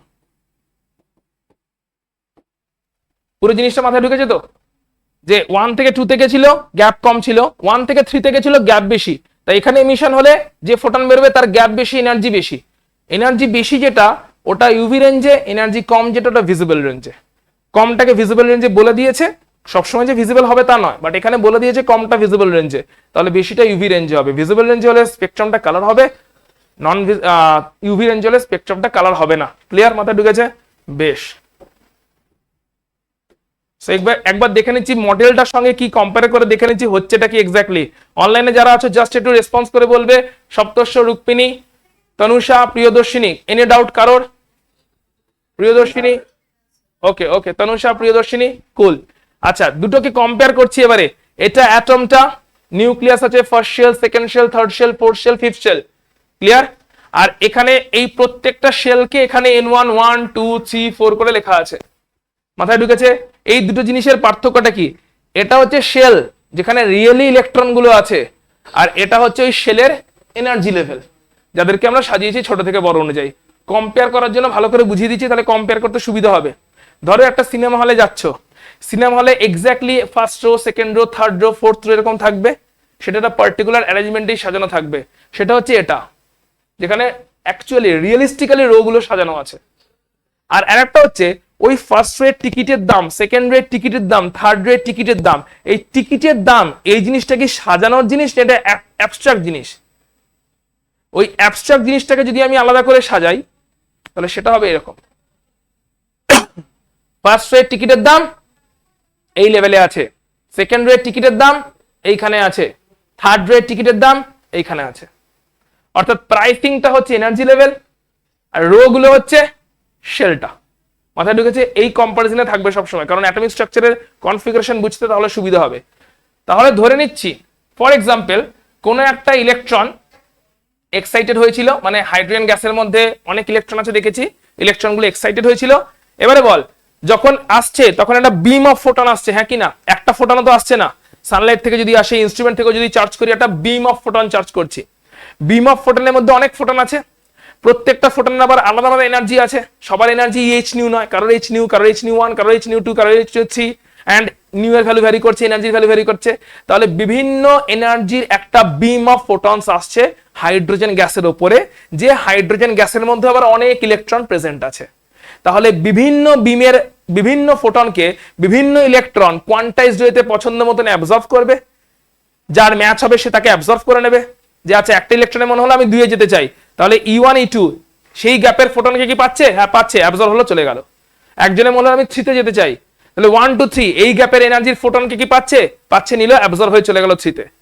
তাহলে এখন ওই হিউজ নাম্বার অফ ইলেকট্রনস বিভিন্ন বিম অফ ফোটন থেকে বিভিন্ন এনার্জির ফোটনকে অ্যাবজর্ব করে র্যান্ডমলি বিভিন্ন রেঞ্জে গিয়ে বসে থাকবে। Yes or no? কিছু ফোটন চলে যাবে 2 তে, কিছু ইলেকট্রন চলে যাবে 2 তে, কিছু চলে যাবে 3 তে, কিছু চলে যাবে 4 এ, কিছু চলে যাবে 5 এ, কিছু চলে যাবে 6 এ, কিছু চলে যাবে 7 এ। যদি হাই এনার্জির ফোটন পেয়ে থাকে 1 থেকে 7 এ জাম্প করে চলে যাবে হয়তো। আবার সবাই যে একবারে যাবে তাও নয়। আচ্ছা, এখন 3 অবধি পাচ্ছি, 3 অবধি গেল, তারপরে আরো নিল, দিয়ে আবার 3 থেকে 7 এ চলে গেল। অর্থাৎ এরকম করে যখনই একটা ফোটন ইলেকট্রনের উপরে, হাইড্রোজেন গ্যাসের উপরে কে আসছে বল? বিম অফ ফোটন। এবং প্রত্যেকটা ফোটনকে ইলেকট্রন গুলো তাদের পছন্দ মতন এনার্জি চয়েস করে কোয়ান্টাইজড ওয়েতে র্যান্ডমলি হায়ার স্টেটে গিয়ে বসে আছে। অর্থাৎ এক্সাইটেশনের গল্পটা হয়ে গেল, যে ফোটন গুলো এলো হাইড্রোজেন গ্যাসের উপরে এবং ইলেকট্রন গুলো তাকে অ্যাবজর্ব করলো কোয়ান্টাইজড ওয়েতে, এবং ডিফারেন্ট ইলেকট্রন তাদের পছন্দ মতন ফোটনকে ডিফারেন্ট কোয়ান্টাইজড ওয়েতে অ্যাবজর্ব করে ডিফারেন্ট এনার্জি লেভেলে গিয়ে এক্সাইটেড স্টেটে বসে আছে। এবারে এখন ওই এক্সাইটেড স্টেট থেকে ব্যাক করার পালা। ঠিক আছে? সো ব্যাক করাচ্ছি। হতে পারে যে যেখানে গিয়ে বসে থাকুক না কেন, একটা সেট অফ এরকম ডিএক্সাইটেশন হবে যারা 1 এ এসে ব্যাক করছে। মানে কেউ 7 থেকে 1, 6 থেকে 1, 4 থেকে 1, 5 থেকে 1, 3 থেকে 1, 2 থেকে 1, এরকম একটা সেট অফ এমিশন হবে। Yes or no? ডিএক্সাইটেশন হবে। আবার এরকম একটা সেট অফ ডিএক্সাইটেশন হবে যে যেখানে গিয়ে থাক না কেন ব্যাক করছে 2 তে। কোথায় ব্যাক করছে? 2 তে ব্যাক করছে। 7 to 2, 6 to 2, 5 to 2, 3 to 2, 4 to 2, বল। যে 2 তে আছে সে তো ব্যাক করতে পারে, সে 1 এ ব্যাক করবে। আমি বলছি একটা করে সেট পাওয়া যাবে যে 2 তে ব্যাক করছে, আবার একটা সেট পাওয়া যাবে যারা 3 তে ব্যাক করছে। যে যেখানে গিয়ে ইচ্ছা বসে থাক, ব্যাক করছে কোথায়? যে যেখানে গিয়ে ইচ্ছা বসে থাক ব্যাক করছে 4 এ, যে যেখানে ইচ্ছে গিয়ে বসে থাক ব্যাক করছে 5 এ, যে যেখানে ইচ্ছে গিয়ে বসে থাক ব্যাক করছে 6 এ। 7 অবধি এখন অবধি আছে, তাই 7 এ ব্যাক করছে কথাটা কোনো মানে নেই। 7 অবধি ম্যাক্সিমাম অবধি লেভেল এখন অবধি পাওয়া গেছে যে অত দূরই এক্সাইটেড হতে পারে, তার মানে 6 অবধি ম্যাক্সিমাম ব্যাক করার স্কোপ আছে, ইয়েস অর নো? তাহলে যে যেখান থেকে ইচ্ছা থাক যদি ব্যাক করে 1 এ, এই পুরো সেটটা ব্যাক করছে 1 এ। যে যেখানে গিয়ে ইচ্ছা থাক পুরো সেটটা ব্যাক করেছে 1 এ, ক্লিয়ার? তাহলে 1 এ যখন ব্যাক করেছে, এখান থেকেও আসছে, এখান থেকেও আসছে, বিভিন্ন হায়ার এক্সাইটেড লেভেল থেকে 1 এ ব্যাক করছে, মানে বল প্রত্যেকটার একটা করেসপন্ডিং ফোটনের এমিশন হবে কি হবে না? হবে কি হবে না? এই সেট অফ এমিশনটাকে বলা হবে লাইম্যান সিরিজ। তাহলে লাইম্যান সিরিজে ব্যাক কোথায় হয়? 1 এ। কোথা থেকে ব্যাক হয়? 2 3 4 5 6 7, ক্লিয়ার? ওই পুরো সেট অফ স্পেকট্রামটাকে আমরা কি বলবো? Lyman series. পুরো সেট অফ স্পেকট্রামটা কি বলবো? লাইম্যান সিরিজ, যেখানে ব্যাক হয়েছে 1 এ। একই রকম ভাবে যে যেখানে গিয়ে বসে থাক যদি ব্যাক হয় 2 তে, এই পুরো সেটটাই দেখ 2 তে ব্যাক করছে, এর জন্য একটা স্পেকট্রাম এমিশন হবে, ফোটন এমিশন হবে, ফোটন এমিশন হবে, ফোটন এমিশন হবে, ইয়েস অর নো? 2 তে যদি ব্যাক করে প্রত্যেকটা এমিশনের পুরো যে সেটটা, পুরো যে ফোটনের সেটটা, ওই সেটটাকে কি বলবো? বামার সিরিজ। যে যেখানেই থাক ব্যাক করছে 3 তে, প্যাশন সিরিজ। সিরিজগুলো ক্লিয়ার হয়েছে? মানে গিয়েছিল অন্য জায়গায়, বিভিন্ন লেভেল থেকে ব্যাকটা করছে। তাহলে এখন এই সিরিজটাকে যদি জেনারেলি এক্সপ্রেস করা হয়, তাহলে প্রত্যেকটা সিরিজের ওয়েভ নাম্বার বা 1/λ ইজ ইকুয়াল টু হয় Rydberg constant into 1/n1 square minus 1/n2 square. এটা হচ্ছে প্রত্যেকটা যে ফোটন এমিটেড হচ্ছে তাদের ল্যামডার সঙ্গে n1 n2 রিলেশন। ইকুয়েশনটাকে বলছে রিডবার্গ ইকুয়েশন। রিডবার্গ ইকুয়েশন, ইকুয়েশনটাকে বলছে রিডবার্গ ইকুয়েশন। এখানে n1 টা বল হায়ার এনার্জি লেভেল না লোয়ার এনার্জি লেভেল? তার মানে n1 এই ব্যাক করেছে, হ্যাঁ কি না? এটা নিয়ে ডিল করছি, ইয়েস অর নো বল? হায়ার এনার্জি লেভেল হচ্ছে n2 আর lower energy level n1। Back করছে কোথায় কোথায়? n2 থেকে n1 এ। তাহলে এবারে চলে আসছে একটা সিরিজে, লাইম্যান সিরিজের জন্য n1 এর ভ্যালু কত? লাইম্যান সিরিজের জন্য n1 এর ভ্যালু কত হবে? লাইম্যান সিরিজে ব্যাকটা কোথায় হচ্ছে? 1 এ, তাই n1 অলওয়েজ, কিন্তু n2 2 3 4 5 6 and so on. Am I clear? n1 হচ্ছে 1, ব্যাক হচ্ছে কোথায়? 1 এ, আর বাকিগুলো হচ্ছে n2, হায়ার গুলো হচ্ছে n2। বামার সিরিজ যদি হয়, মানে এখানে 1 ধরাবো, Rydberg constant into 1/1 square minus 1/n2 square, এটাই হবে লাইম্যান সিরিজ। বামার সিরিজ যদি হয়, বামার সিরিজ, তাহলে বল n1 কত হবে কুইকলি? 2 আর n2 3 4 5 6 7। n1 হবে 2, n2 হবে হচ্ছে তার হায়ার এনার্জি লেভেল 3 4 5 6 7। বামার সিরিজ। পরেরটা লিখ প্যাশন সিরিজ। আচ্ছা, রিডবার্গ কনস্ট্যান্টের ভ্যালুটাও লিখে দিচ্ছি পরের পেজে। আচ্ছা ঠিক আছে, নেক্সট সিরিজটাই যাচ্ছি, passion series. 3 number passion series যদি হয়, প্যাশন সিরিজের জন্য n1 হবে 3, ব্যাক করেছে 3 তে, কোথা থেকে? অবভিয়াসলি তার উপরে থেকে 4 5 6 7 and so on। নেক্সট সিরিজটার নাম কি কে বলবে? Bracket series. n1 হচ্ছে এখানে 4, n2 হচ্ছে 5 6 7। 5 নাম্বার হচ্ছে হামফ্রে ফুন্ড, সরি ফুন্ড সিরিজ। পিটা সাইলেন্ট আছে।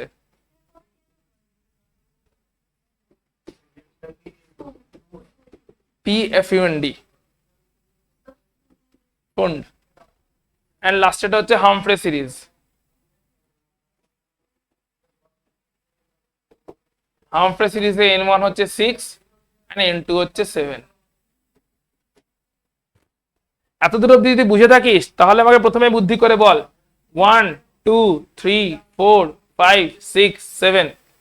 প্রথমে বুদ্ধি করে আমাকে এইটা বলবি, এটা n11 n22 n11 n12 3 4 5 6 7, বুদ্ধি করে আমাকে এই কোয়েশ্চেনের আনসার দে। 1 থেকে মানে 1 এ ব্যাক করার টেন্ডেন্সি বেশি, না 2 তে ব্যাক করার টেন্ডেন্সি বেশি, না 3 তে ব্যাক করার টেন্ডেন্সি বেশি, না কোথায় ব্যাক করার টেন্ডেন্সি বেশি? ভালো করে আবার বুঝবে। 1 থেকে সবাই ছিল কোথায় ইনিশিয়ালি? হাইড্রোজেন অ্যাটম মানে সবাই ছিল কোথায় ইনিশিয়ালি? 1 এ, ফার্স্ট শেলেই ছিল। তারপরে ফোটনের বিম অ্যাবজর্ব করেছে বিভিন্ন ইলেকট্রন বিভিন্ন রকম কোয়ান্টাইজড ওয়েতে, এন্ড কেউ 2 তে, কেউ 3 তে, কেউ 4 এ, কেউ 5 এ, কেউ 6 এ, কেউ 7 এ গিয়ে বসে আছে। আমার কোয়েশ্চেনটা হচ্ছে যে যেখানেই থাক ব্যাক করার টেন্ডেন্সি কোথায় বেশি? 1 এ, 2 তে, 3 তে, 4 এ, 5 এ, 6 এ, 7 এ? অর্থাৎ যে যেখানেই থাক সকলে 1 এ ব্যাক করতে পারে, হ্যাঁ কি না? তাহলে 1 এ ব্যাক করার টেন্ডেন্সি সবসময় বেশি, তাহলে কোন সিরিজের ইন্টেন্সিটি বেশি হবে? লাইম্যান সিরিজে। কারণ লাইম্যান সিরিজেই 1 এ ব্যাক করে, তার মানে সকল ইলেকট্রনের কাছে অপশন আছে 1 এ ব্যাক করবার। am I clear? তাহলে সকল ইলেকট্রনের কাছে যেহেতু অপশন আছে 1 এ ব্যাক করবার, তাই লাইম্যান সিরিজের ইন্টেন্সিটি সব থেকে বেশি হবে, ইন্টেন্সিটি হাই। বামার সিরিজের ইন্টেন্সিটি একটু কম হবে, কারণ সকলের কাছে কি অপশন আছে 2 তে ব্যাক করার? বল কার কাছে অপশন নেই 2 তে ব্যাক করার? যে 2 তে বসে আছে তার কাছে 2 তে ব্যাক করার অপশন নেই। যে 1 থেকে 2 তে গেছিল তার কাছে 2 তে ব্যাক করার তো অপশন নেই। তাহলে 2 তে যারা বসে আছে তাদের কাছে 2 তে ব্যাক করার অপশন নেই, তাই একটু হলো ইন্টেন্সিটি কমবে। বল তারপরে যে বল 7, তারপরে 8 অব্দি যায়, খুব একটা বেশি যায় না, 7 বা 8 লিখে রাখতে পারো, ঠিক আছে? কারণ ইলেকট্রনটাকে তো অতদূর যেতে হবে, অতদূর পাঠানোর মতো এনার্জি আসে না সানলাইট থেকে। হ্যাঁ 7 লিখে ডট ডট দিয়ে দাও। থিওরিটিক্যালি চলছে, প্র্যাকটিক্যালি 7 এর পর আর লিখতে পাওয়া যায় না, ঠিক আছে? লাইম্যান সিরিজের ইন্টেন্সিটি সব থেকে হাই, তাহলে ইন্টেন্স লাইন কার দেখবো? লাইম্যান সিরিজের না হামফ্রে সিরিজের? আর হামফ্রে সিরিজের লাইন একদম ফেড থাকবে, কারণ হামফ্রে সিরিজে কোথায় ব্যাক করে? আর 6 এ কে ব্যাক করতে পারে? খালি যে 7 এ গেছে, তার নিচে যারা যারা গেছে তারাও তো এক্সাইটেড হয়েছে, কেউ হয়তো 5 এ গেছে, কেউ 4 এ গেছে, বাট তারা তো 6 এ কি ব্যাক করতে পারবে? তার মানে হামফ্রে সিরিজ হচ্ছে একদম লোয়েস্ট ইন্টেন্সিটি।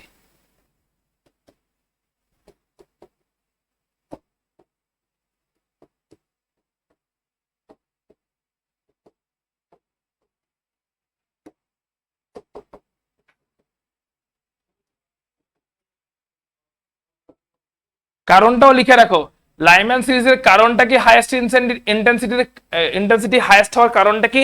1 লাইনে বা 1 ওয়ার্ডে লিখে রাখো। কারণটা হচ্ছে এখানে প্রবাবিলিটি অফ ডি এক্সাইটেশন, এই টার্মটা ইউজ করো, ভালো করে পড়ো। Probability of de excitation to first shell,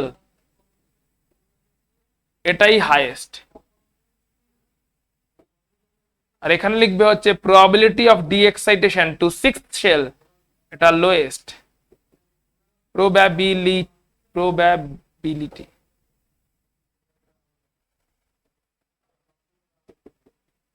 probability of de excitation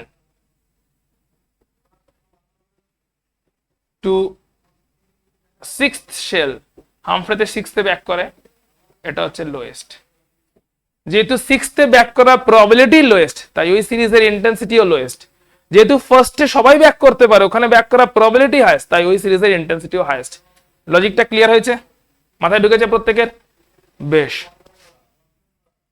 1 এ এই এত রকম ওয়েতে ব্যাক করতে পারে, তাই এখানে প্রবাবিলিটি হাইয়েস্ট, ঠিক? এত রকম ওয়েতেই 1 এ ব্যাক করতে পারে। বেশ, দেখে নাও কেমন দেখতে লাগছে এক্স্যাক্টলি। এই তো যাচ্ছি, ভ্যালুটা দিচ্ছি। হ্যাঁ ওটা অঙ্ক করতে লাগবে, এক্ষুনি অঙ্ক করবে এটার উপরে। 10, হ্যাঁ আমাকেই ভুলিয়ে দিলি তুই এটা বলে। 677 109677 109677 সেন্টিমিটার ইনভার্স, দেখা হয়েছে? আচ্ছা রুক্মিণী আর সপ্তর্ষ ক্লিয়ার হচ্ছে স্পেকট্রামটা এবং সিরিজ করা? রুক্মিণী ওকে, তনুষা, প্রিয়দর্শিনী তোমাদের ওকে ফাইন। তাহলে এখান থেকে আমরা দেখতে পেলাম। আচ্ছা, এই সিরিজ কটার মধ্যে কোনটা কোন রেঞ্জে থাকে একটু দেখ, সেটাও বলে নি, রিডবার্গে কনস্ট্যান্টটাও দেবো। লাইম্যান সিরিজটা লিখে রাখো তোমার খাতায় যদি জায়গা থাকে। লাইম্যান সিরিজটা পরে হচ্ছে ইউভি রেঞ্জে। আচ্ছা তোমরা বলো আগে, তার আগে আমি এটা বলবো না, তার আগে তোমরা বলো Lyman series, Balmer series, Paschen series, Brackett series, Pfund series, Humphrey series, প্রত্যেকটা সিরিজকে কনসিডার করে বলবে কোন সিরিজের এমিটেড ফোটনের এনার্জিটা বেশি হবে আর কোন সিরিজের এমিটেড ফোটনের এনার্জি কম হবে, এনার্জি বা ফ্রিকোয়েন্সি। হামফ্রে সব থেকে বেশি হবে আর কার সব থেকে কম হবে। আবার কোয়েশ্চেনটা রিপিট করছি, কোন সিরিজের এমিটেড ফোটনগুলোর এনার্জি বা ফ্রিকোয়েন্সি সব থেকে বেশি হবে আর কোথায় কম হবে। লাইম্যানে 7 থেকেও একে ব্যাক করতে পারে, হ্যাঁ কি না, তাই ওখানে এমিটেড ফোটনের এনার্জি বা ফ্রিকোয়েন্সি অনেক বেশি হবে। আর হামফ্রেতে খালি 7 থেকে 6 ব্যাক করতে পারে, তাই ওখানে এমিটেড ফোটনের এনার্জি বা ফ্রিকোয়েন্সি কম হবে, কারণ এনার্জি গ্যাপটাই কম আছে। মাথায় ঢুকেছে? তাহলে এনার্জি যদি বেশি হয়, কার বেশি হচ্ছে এনার্জি? লাইম্যান সিরিজ বলে দিচ্ছে ইউভি রেঞ্জে পড়ে, ওর এনার্জি বা ফ্রিকোয়েন্সি সব থেকে বেশি এবং ওই এমিটেড ফোটনগুলো ইউভি রেঞ্জে পাওয়া যায়। তাহলে বলো বামার সিরিজ কোন রেঞ্জে পাওয়া যাবে? তাই বামার সিরিজটাই কালারফুল দেখতে পাওয়া যায়। প্রথমে সায়েন্টিস্ট বামার এই সিরিজটাই ডিসকভার করেছিলেন, তারপরে বাকিগুলো এসেছিল রিডবার্গের থ্রু দিয়ে। সায়েন্টিস্ট বামারই প্রথম ডিসকভার করেছিলেন। তাহলে বলো লাইম্যান সিরিজের যদি ইউভি রেঞ্জে তার ফোটনগুলোকে পাওয়া যায় বিকজ হাই এনার্জি গ্যাপ আছে, বামার সিরিজে হয়তো ভিজিবল রেঞ্জে পাওয়া যাচ্ছে এনার্জি গ্যাপ কমে গেল বলে, তাহলে Paschen series, Brackett series, Pfund series, Humphrey series এদেরকে কোন রেঞ্জে পাওয়া যাবে? সবকটাকে ইনফ্রারেড রেঞ্জে পাওয়া যায়। ইনফ্রারেডটা একটা লম্বা রেঞ্জ, তাই সবকটা পাওয়া যায় হচ্ছে ইনফ্রারেড রেঞ্জে। এর মধ্যে যদি জিজ্ঞেস করে যে লোয়ার ইনফ্রারেড আর হায়ার ইনফ্রারেড বা আচ্ছা লোয়ারটা বলে না, অ্যাকচুয়ালি বলে নিয়ার ইনফ্রা আর ফার ইনফ্রা, এই টার্মটা ইউজ করে। নিয়ার ইনফ্রারেড আর ফার ইনফ্রারেড। নিয়ার মানে কার, নিয়ার টু কার, নিয়ার টু ভিজিবল, ঠিক আছে, নিয়ার টু ভিজিবল, তার মানে প্যাশন, ব্র্যাকেট এগুলো নিয়ার ইনফ্রারেড রেঞ্জে পাওয়া যাবে। আর ফার ইনফ্রারেড রেঞ্জে ফান্ডার, হামফ্রে, ঠিক আছে। নিয়ার ইনফ্রা যেগুলো ভিজিবল এর নিয়ার বাই সেগুলো পাওয়া যাবে প্যাশন ব্র্যাকেটে, আর ফার ইনফ্রাটা হচ্ছে ফান্ডার তোমার হামফ্রে সিরিজে দেখতে পাওয়া যাবে। তাহলে প্রত্যেকটা ওয়েভলেন্থ ফোটন যেগুলো এমিটেড হচ্ছে, এমিটেড ফোটনগুলোর ওয়েভলেন্থটা ক্লিয়ার হচ্ছে কোথায় কোনটা পাওয়া যাবে। Very good. দেখে নাও কেমন দেখতে লাগবে জিনিসটাকে, পুরো জিনিসটাকে এক্স্যাক্টলি এরকম দেখতে লাগবে। প্রথম যে এটা পেয়েছি, যেখান থেকে যাক না কেন কোথায় ব্যাক করেছে, লাইম্যানে ব্যাক করেছে, দ্যাট ইজ 1 এ ব্যাক করেছে এবং ইউভি রেঞ্জে পড়ছে। পরের গুলো কোথায় ব্যাক করেছে? বামারে, দ্যাট ইজ 2 তে ব্যাক করেছে এবং সেখানেই ভিজিবল স্পেকট্রামটা পেয়েছি। পরেরটা প্যাশনটা 3 তে ব্যাক করেছে, ব্র্যাকেট 4 এ ব্যাক করেছে, ফান্ড 5 এ ব্যাক করেছে, হামফ্রে হলে হতো 6 এ ব্যাক করছে, এটা হামফ্রে হতো যদি হামফ্রে হতো। ক্লিয়ার? মাথায় ঢুকেছে সবকটা? এখানে একটা টার্ম আছে এইচ আলফা লাইন, টার্ম কটার মানে বুঝে নাও, কোয়েশ্চেন করতে লাগবে। এইচ আলফা লাইন, এই লাইনগুলোর মধ্যে কোনটাকে এইচ আলফা লাইন বলে, কোনটাকে H beta, H gamma. H alpha, H beta, H gamma, H delta, 4টে লাইন আছে। কোন লাইনটাকে সেটা বলে, নামটা বুঝে নাও তাহলেই বুঝে যাবে। এই 4টে লাইনই অ্যাপ্লিকেবল ফর বামার সিরিজ। বামার সিরিজে যে অনেকগুলো ট্রানজিশন পসিবল, কি কি ট্রানজিশন পসিবল একটা একটা করে শুরু করে বলো। বামার সিরিজে কোন কোন ট্রানজিশন পসিবল? 7 to 2 আর 6 to 2 আর 5 to 2 আর 4 to 2 আর 3 to 2, এই হচ্ছে বামার সিরিজের পসিবল ডি এক্সাইটেশন ট্রানজিশন। সবগুলো তো ডি এক্সাইটেশন হচ্ছে। এর মধ্যে তাহলে বুদ্ধি করে বলো কোন ট্রানজিশনটা সব থেকে বেশি প্রবাবল? 3 to 2 টাই সব থেকে বেশি প্রবাবল। কেন? সবাই তো আর 7 এ গিয়ে বসে নেই, ম্যাক্সিমাম কোথায় যাবে? 3 তেই যাবে না অপশনের মধ্যে, অর্থাৎ অল্প এনার্জির ফোটন পেয়ে গেছে, যেখানে ছিল না কেন 3 তে চলে গেছে। তার মানে 3 তে যাওয়ার প্রবাবিলিটি সব থেকে বেশি না কম? আর 7 এ যাওয়ার প্রবাবিলিটি? তাহলে মোস্ট প্রবাবল ট্রানজিশন কোনটা? ওটাকে বলে এইচ আলফা লাইন।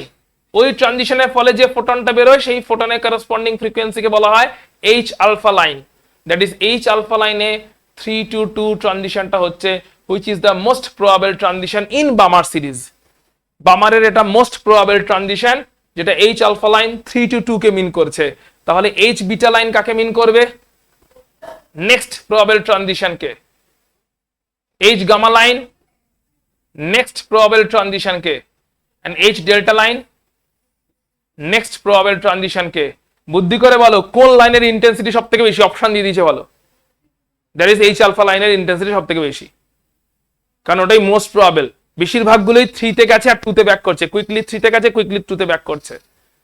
তার মানে এখানে যদি বলা হয় ইন্টেন্সিটির অর্ডারে সাজাও, ইন্টেন্সিটির অর্ডারে সাজাও, তাহলে সবথেকে বেশি ইন্টেন্সিটি যেটা মোস্ট প্রবাবল ট্রানজিশন। পুরো একদম আমরা কিন্তু একদম কোয়েশ্চেন জোনে বসে আছি, ভালো করে মাথায় ঢুকিয়ে নাও এগুলো, কারণ এই ব্যাপারগুলো এমন না একবার যদি মাথায় ঢুকে যায়, তুমি যদি তারপরে নাও পড়ে যাও, সামা অতটা রিভিশন হয়নি, অল্প রিভিশন হয়েছে, তারপরে তোমার মাথায় বসে থাকলে তুমি আনসার করে আসতে পারবে। পুরো জিনিসটা এমন, পুরো লজিক চলছে পুরোপুরি। এইচ ডেল্টা এরকম করে একটু এস এর মতন লিখেছে, ঠিক আছে, এস এর মতন লিখে নিচেটাকে জুড়ে দিয়েছে, H delta. So H alpha, H beta, H gamma, H delta, এদের ইন্টেন্সিটির অর্ডার হচ্ছে এইচ আলফাতে ইন্টেন্সিটি সবথেকে বেশি, because that is the most probable transition. Most probable Balmer সিরিজের মধ্যে অবশ্যই। এবার কেন বামার সিরিজটাকে নিয়েই এই H alpha, H beta, H gamma, H delta করা হলো? কারণ বামারই প্রথম হাইড্রোজেনের স্পেকট্রাম ভিজিবল রেঞ্জে অবজার্ভ করেছিলেন। লাইম্যান, প্যাশন এগুলো অনেক পরে পরে এসছে, তাদেরকে একসাথে রিডবার্গ আরো অনেক পরে ইকুয়েশন সেট করেছে। জেনারেল ইকুয়েশন রিডবার্গ যেটা করেছে অনেক পরে করেছে, বামারই প্রথম এটা অবজার্ভ করেছিলেন। রিডবার্গ ইকুয়েশনে আর এর কনস্ট্যান্টটা দেখে নি, আর এর ভ্যালুটা লিখে নিও। রিডবার্গ ইকুয়েশনে যে আর এর ভ্যালুটা আছে, R is equal two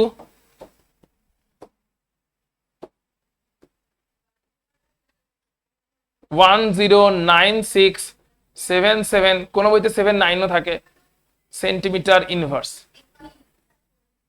109,677 centimetre inverse Rydberg constant R এর ভ্যালু। এই একটা রিডবার্গ কনস্ট্যান্ট একদম সমস্ত ভ্যালু মুখস্থ রাখতে হবে। প্ল্যাঙ্কস কনস্ট্যান্টের ভ্যালু কত? প্ল্যাঙ্কস কনস্ট্যান্টের ভ্যালু কত মোহনা? কি রে, প্ল্যাঙ্কস কনস্ট্যান্টের ভ্যালু কত? ওরকম করলে হবে। প্ল্যাঙ্কস কনস্ট্যান্টের ভ্যালু কত? Very good, 6.626 into 10 to the power -34 joule second. মুখস্থ রাখবে, নালে একটা নিউমেরিক্যালে গিয়ে কেস খেয়ে যাবে। হয়তো ডেটা ইজি দিয়েছে, ইজিলি ক্যালকুলেট করে নিতে পারতে, কিন্তু ইজিলি ক্যালকুলেট করবে কি? তোমার তো ভ্যালুটাই মনে নেই। 109,677 centimetre inverse, ball 6.626 into 10 to the power -34 joule second. যদি আর্গে হয় তাহলে 6.626 into 10 to the power -27 erg second. কেন? কারণ 1 joule is equal two 10 to the power 7 erg. বেশ, এই ফর্মুলাটা খুব ইম্পর্টেন্ট, প্রচুর ইম্পর্টেন্ট ফর্মুলা। কি বলছে? এইটা লিখবে, যেটুকু লিখতে বলবো সেটা লিখবে, এক্সাম্পলের থ্রু দিয়ে বাকিটা ভেরিফাই করব। বলছে কোন একটা ইলেকট্রন N2 থেকে N1 এ ডিএক্সাইট করেছে। কোথায় ডিএক্সাইট করেছে? N2 থেকে ছিল N1 এ ডিএক্সাইট করেছে। N2 এর এনার্জি E2, N1 এর এনার্জি E1। N2 থেকে N1 এ কোন একটা ইলেকট্রন ডিএক্সাইট করেছে এবং ফোটন এমিট হচ্ছে। কথা হচ্ছে এর ফলে কতগুলো লাইন পাওয়ার কথা? একটা না, দুটো না, তিনটে না, অনেকগুলো। অ্যাপারেন্টলি মনে হচ্ছে কটা লাইন পাওয়ার কথা? N2 থেকে N1 এ ডিএক্সাইট করলে একটাই লাইন পাওয়ার কথা। N2 টা ধরে নিচ্ছি 6 আর N1 টা ধরে নিচ্ছি 2।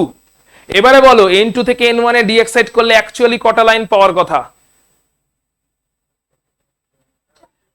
মনে হচ্ছে 4টে। অ্যাকচুয়ালি কেমন করে বেরোবে?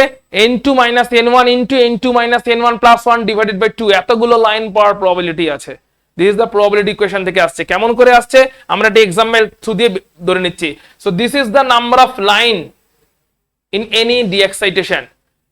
ইলেকট্রন গেছে N2 তে, ব্যাক করেছে N1 এ, তাহলে ডিএক্সাইটেশন থেকে কতগুলো লাইন পাওয়ার কথা? ডিএক্সাইটেশন থেকে কতগুলো লাইন পাওয়ার কথা? প্রবাবিলিটি থিওরি ইউজ করলে আসছে N2 - N1 into N2 - N1 + 1 divided by 2। This is the number of spectral line. অর্থাৎ এতগুলো ফোটন এমিট হবে খালি N2 থেকে N1 এই একটা ট্রানজিশনকে মিন করতে গেলে this many number of photon emit হওয়ার চান্স আছে। 7 to 2 একটাই ট্রানজিশনকে কনসিডার করছি, বাট 7 to 2 একটাই ট্রানজিশন হবে না। 7 to 2 this many transitions are possible. So একবার চেক করে নেওয়া যাক কেমন করে পসিবল। ধরলাম লাইম্যান সিরিজকে ধরেছে এরা, লাইম্যান সিরিজে কোথায় ব্যাক করবে, আর ধরেছে 5 থেকে ব্যাক করছে। ক্লিয়ার? কোত্থেকে ব্যাক করছে আর কোথায় ব্যাক করছে লাইম্যানে। তাহলে একবার থিওরিটিক্যালি দেখে নি যে ফর্মুলার সঙ্গে ট্যালি হচ্ছে কিনা। ফর্মুলা অনুযায়ী বলো তাহলে কতগুলো লাইন পাওয়ার কথা। 5 থেকে ব্যাক করছে, 1 এ ব্যাক করছে, তাহলে এখানে 4, এখানে 4 মাইনাস না 10 হওয়ার কথা। ক্যালকুলেট করে দেখে নাও কত হওয়ার কথা। যদি n2 = 5 হয় আর n1 = 1 হয়, 5 থেকে 1 এ ব্যাক করছে, কতগুলো হওয়ার কথা বলো। ক্যালকুলেশন কি বলছে, কতগুলো স্পেকট্রাল লাইন। এটা হচ্ছে কিসের ফর্মুলা, স্পেকট্রাল লাইন। অর্থাৎ এতগুলো ফোটন ব্যাক করবে, এতগুলো ফোটন এমিট হবে, এতগুলো স্পেকট্রাম পাবো, এতগুলো স্পেকট্রাল লাইন পাবো আমার ইনস্ট্রুমেন্ট থেকে। কতগুলো স্পেকট্রাল লাইন পাওয়ার কথা, 5 আর 1 পুট করে দাও n2 আর n1 এর জায়গায়। 5 to 1 এ ব্যাক করছে লাইম্যান সিরিজ, বলো 10টা পাওয়ার কথা। এবার থিওরিটিক্যালি দেখছি 10টা সত্যি পাচ্ছি কিনা। থিওরিটিক্যালি দেখছি 10টা সত্যি পাচ্ছি কিনা। 10টা পাওয়ার কথা। অ্যাপারেন্টলি মনে হচ্ছে কটা পাওয়ার কথা, 5 থেকে 1 এ ব্যাক করবে একটা, কিন্তু প্রবাবিলিটি বলছে 10টা। চেক করা যাক। একটা ট্রানজিশন এরকম হবে 5 থেকে 4, 4 থেকে 3, 3 থেকে 2, 2 থেকে 1। Yes or no? অর্থাৎ ফোটনটা একেবারে একে ব্যাক করেনি। 5 থেকে কোথায় নেমেছে, 5 থেকে 4 এ, দেন 4 থেকে 3 এ, দেন 3 থেকে 2 এ, দেন 2 থেকে 1 এ, এইভাবে একে এসছে। হতে পারে 5 থেকে 3, 5 থেকে 3 এ নামলো, ঠিক আছে, তারপরে 5 থেকে 3 এর পরে আবার 4 থেকে 3, দেন 4 থেকে 2, দেন 4 থেকে 1, 5 থেকে 3 এর পরে আবার 3 থেকে 2, দেন 3 থেকে 1। তাহলে এরকম করে সব করে যদি কনসিডার করি তাহলে দেখো কেমন করে ক্যালকুলেটর করছে। টোটাল 10টা লাইন। 5 থেকে 4 এ আসতে পারে, 5 থেকে 3 এ আসতে পারে, 5 থেকে 2 এ আসতে পারে, 5 থেকে 1 এ আসতে পারে। 4টে লাইনের চান্স আছে। 4 এ নেমে গেছে, 4 থেকে 3 এ আসতে পারে, 4 থেকে 2 এ আসতে পারে, 4 থেকে 1 এ আসতে পারে। 3টে লাইনের চান্স আছে। 3 এ নেমে গেছে, 3 থেকে 2 এ আসতে পারে, 3 থেকে 1 এ আসতে পারে, 2টো লাইনের চান্স আছে। আর 2 এ নেমে গেছে, 2 থেকে 1 এ আসতে পারে, একটা লাইনের চান্স আছে। অ্যাড করলে টোটাল 10টা লাইনের চান্স আছে। অর্থাৎ এত রকম ভাবে ইলেকট্রনটা ডি এক্সাইট হতে পারে from a higher energy level 5 to a lower energy level 1। Clear? এতগুলো প্রবাবিলিটি থাকে, এখানটা থেকে কোশ্চেন ওঠে, ডাইরেক্টলি কোশ্চেন ওঠে। যদি বুঝে গিয়ে থাকো তাহলে এইটা বলে দাও। বলছে বামার সিরিজ, এটা খাতায় নিজে করবে। বামার সিরিজে বলছে 5th energy level, that is n2 5 এ আছে। কতগুলো লাইন স্পেকট্রাম প্রবাবল হতে পারে। বামার সিরিজ 5th লাইনে আছে। ভ্যালু নিয়ে নাও, ফর্মুলা নিয়ে নাও। বামার সিরিজ এবং 5th থেকে ব্যাক করছে, তাহলে n1 কত, বামার সিরিজ মানে n1 2, 2 তে ব্যাক করছে। আর n2 কত, n2 5, 5 থেকে ব্যাক করছে। তাহলে n1 2, n2 5 ফর্মুলায় পুট করে এতগুলো স্পেকট্রাল লাইন পাওয়ার চান্সেস আছে। সো 6 লাইন পাওয়ার, টোটাল 6 লাইন পাওয়ার চান্সেস আছে। ঠিক আছে, এটাকেও যদি আমরা একটু দেখে নিই 6টা কেমন করে হচ্ছে। থিওরিটিক্যালি দেখি 5 থেকে 4 এ আসতে পারে, 5 থেকে 3 তে আসতে পারে, 5 থেকে 2 তে আসতে পারে, 4 থেকে 3, 4 থেকে 2, আর 3 থেকে 2। এত রকম ভাবে 2 অবধি আলটিমেটলি আসতে পারে। প্রত্যেকটা ট্রানজিশন থেকে একটা করে ফোটন এমিট হবে, এন্ড প্রত্যেকটা ফোটন একটা করে স্পেকট্রাল লাইন তৈরি করবে। Discrete separated line spectrum. Origin পরিষ্কার বোঝা গেছে, discrete separated line spectrum. Clear হয়েছে? চলো কয়েকটা নিউমেরিক্যাল কুইকলি দেখে নি। রিডবার্গ ইকুয়েশন তো বলে দিয়েছি। রিডবার্গ ইকুয়েশন তাহলে কি দাঁড়াচ্ছে, 1/λ that is wave number is equal to Rydberg constant into, আচ্ছা পুরো ইকুয়েশনটা হচ্ছে Rydberg constant into z square. ঠিক আছে, এখানে একটা অ্যাটমিক নাম্বারও আছে z স্কয়ার, যেটা হাইড্রোজেনের জন্য 1 বলে লেখা হয় না, into 1/n1 square minus 1/n2 square. ঠিক আছে, হাইড্রোজেনের জন্য 1 বলে z স্কয়ারটা লেখা হয় না, but actually nu bar is equal to 1/λ into r into z square into 1/n square, n1 square minus 1/n2 square পুরোটা আছে। এবং রিডবার্গ ইকুয়েশনের ভ্যালু হচ্ছে 1096777 সেন্টিমিটার ইনভার্স। ক্লিয়ার ইকুয়েশনটা? চলো আমরা কয়েকটা নিউমেরিক্যাল কুইকলি দেখে নিই কি বলছে কুইকলি। আরে ক্যালকুলেশন না হয় বাড়ি গিয়ে করবি, কেমন করে করতে হয় জাস্ট দেখে নি, লজিক গুলো দেখে নি। প্রথমটা কি বলছে, দ্য ওয়েভলেংথ। আচ্ছা এতদূর অব্দি আমাকে জাস্ট সপ্তর্ষ, রুক্মিণী এবং প্রিয়দর্শিনী, তনুষা এতদূর ক্লিয়ার করো। ক্লিয়ার তো? নিউমেরিক্যাল করতে পারা যাবে তো? সপ্তর্ষ, তনুষা, প্রিয়দর্শিনী, চলো কয়েকটা দেখে নিচ্ছি নিউমেরিক্যাল এইখান থেকে কেমন হতে পারে। কি বলছে দেখো, the wavelength of the first spectral line in the Balmer series. কোন লাইন বললো? First spectral line Balmer series, তাহলে n1 কত, বামার সিরিজ n1 কত, আর ফার্স্ট স্পেকট্রাল লাইন n2 কত। Very good, clear. First spectral line মানে এটা কোন লাইনটাকে বলছে বলো তো, H alpha line. H alpha লাইনের কথা বলছে, ফার্স্ট স্পেকট্রাল লাইন যেখানে 3 থেকে 2 তে ব্যাক হচ্ছে। সো সিচুয়েশন হচ্ছে আমাদের 3 to 2, এই ব্যাকটার কথা বলা হচ্ছে এই মোমেন্টে। The wavelength of the first spectral line in the Balmer series of hydrogen atom is 6561 angstrom. Find the energy levels involved in the transition responsible for the origin of this line. Energy levels যারা কিনা involved, এই 3 আর 2 টাই এখানে বার করতে বলেছে, কারণ কোনটা দিয়েছে কেন, এই ভ্যালুগুলো থেকে 3 আর 2 টাই বের করতে হবে। ফার্স্ট স্পেকট্রাল লাইন মানে 3 আর 2, এটা তো আমরা জানি, বাট ওটাই অ্যাকচুয়ালি বাইর করে দেখাতে হবে অঙ্কের মাধ্যমে, এই ডেটা থেকে বের করতে হবে, জানি বলে দেওয়া যাবে না, ডেটা থেকে বের করতে হবে যে 3 আর 2 তে আছে। তো কেমন করে আমরা করবো, আমরা তার মানে এই 3 আর 2 মানে n1 n2 জানি না, বেসিক্যালি n1 আর n2 আমরা জানি না, আমাদের ডেটা থেকে বের করে দেখাতে হবে n1 আর n2 এর ভ্যালু কত। তো আমরা জানি কি, আমরা জানি nu bar is equal to 1 by lambda into is equal to Rydberg constant into 1 by n1 square minus 1 by n2 square, এটাই আমরা জানি, তাই তো, এটাই আমরা জানি। আচ্ছা, এই অবস্থাতে আমাদের বলেছে দ্য ওয়েভলেংথটা বলে দিয়েছে হাইড্রোজেন অ্যাটমের জন্য। আচ্ছা, r ইনটু জেড স্কয়ারও একটা আছে, আর হাইড্রোজেনের জন্য আমরা জানি z এর ভ্যালুটা 1 হয়, এটাও আমরা জানা আছে, তাই z এর ভ্যালু 1 পুট করব, r এর ভ্যালু জানি। এটাও বলে দিয়েছে আমাকে, ল্যামডাটাও বলে দিয়েছে 6561 অ্যাংস্ট্রম, এটাও আমাকে বলে দিয়েছে। তার মানে এখানে কি হবে, আমাকে 1 by lambda is equal to r into Z square, Z স্কয়ারের জায়গায় করলাম 1 square, 1 by lambda is equal to r into 1 square into 1 by n1 square minus 1 by n2 square. এই দুটোই আমরা জানি না, আমাদের গেস করতে হবে। ল্যামডার ভ্যালু বলে দিয়েছে 6561 অ্যাংস্ট্রম, অ্যাংস্ট্রমটাকে সেন্টিমিটারে নিয়ে যাচ্ছি, কারণ r এর ভ্যালু এখানে সেন্টিমিটারেই পুট করতে হবে। তাহলে আমরা এটাকে আলাদা করে নিচ্ছি, that is 1 by n1 square minus 1 by n2 square, এটা ইজ ইকুয়াল টু হচ্ছে রিডবার্গ কনস্ট্যান্ট ইনটু, এটা ইজ ইকুয়াল টু হচ্ছে 1 by Rydberg constant into lambda, that is 1 by 109677 Rydberg constant into ল্যামডার ভ্যালুটা অ্যাংস্ট্রমে দেওয়া আছে, ওটাকে সেন্টিমিটারে নিয়ে যেতে হবে। ল্যামডা ইজ ইকুয়াল টু হচ্ছে 6561 অ্যাংস্ট্রম, 6561 অ্যাংস্ট্রম মানে সেন্টিমিটারে গেলে কত হবে, 10 to the power minus 8, 6561 into 10 to the power minus 8 centimetre, কারণ 10 to the power minus 10 metre, 10 to the power minus 8 centimetre. তাহলে 1 by n1 square minus 1 by n2 square is equal to 1 by Rydberg constant into lambda, cross multiply করেছি, just 1 by Rydberg constant into lambda করে দিয়েছি, ভ্যালুগুলো put করলাম। ল্যামডার value হচ্ছে 6561 into 10 to the power minus 8 centimetre, মানে centimetre লিখছি না আলাদা করে, ভ্যালুটা পুট করে দিয়েছি। তাহলে দাঁড়াচ্ছে আমার কাছে ফাইনাল ইকুয়েশন একটাই পাচ্ছি, আমরা কি পাচ্ছি, 1 by n1 square minus 1 by n2 square is equal to 1 by r into lambda, that is 1 by that much আসছি এখানে। এটা তো ওই জন্য এক্সাক্ট অঙ্কের মতন করে সলভ করলে হবে না, এখানে প্রবাবিলিটি নিয়ে আমাকে সলভ করতে হবে, ট্রায়াল এরার করে করে দেখাতে হবে। আমি তো ফার্স্ট লাইন বামার মানে তো বুঝেই গেছি 3 আর 2, ওটাকে ট্রায়াল এন্ড এরার করে আমাকে শো করতে হবে, জাস্ট আর কিচ্ছু না।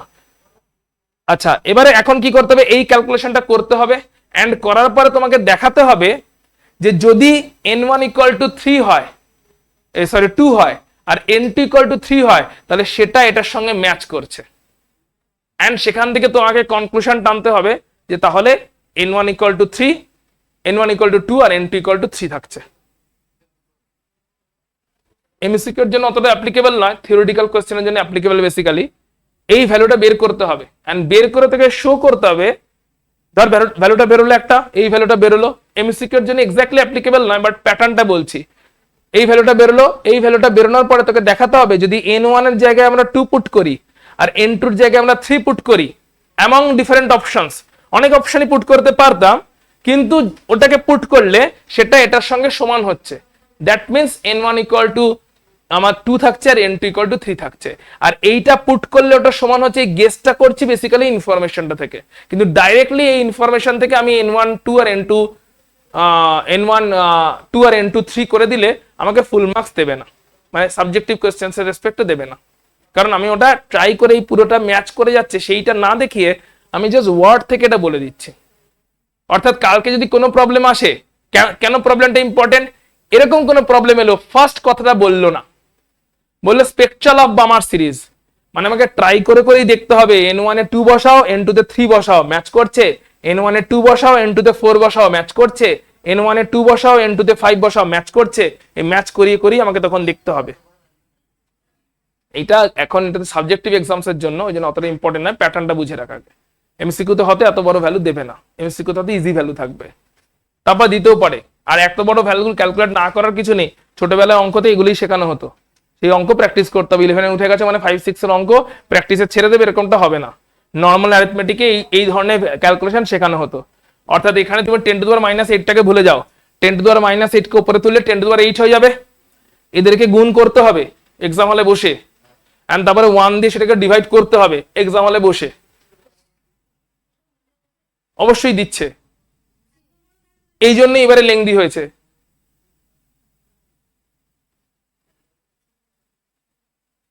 এবারে হ্যাঁ, এখানে পুরো তুমি বলে স্যার পুরো ভাগটা করতে হবে, গুণটা ডেফিনেটলি করতে হবে, কিন্তু পুরো ভাগটা করতে হবে স্যার একটা দুটো করার পরে অপশন চেক করতে হবে।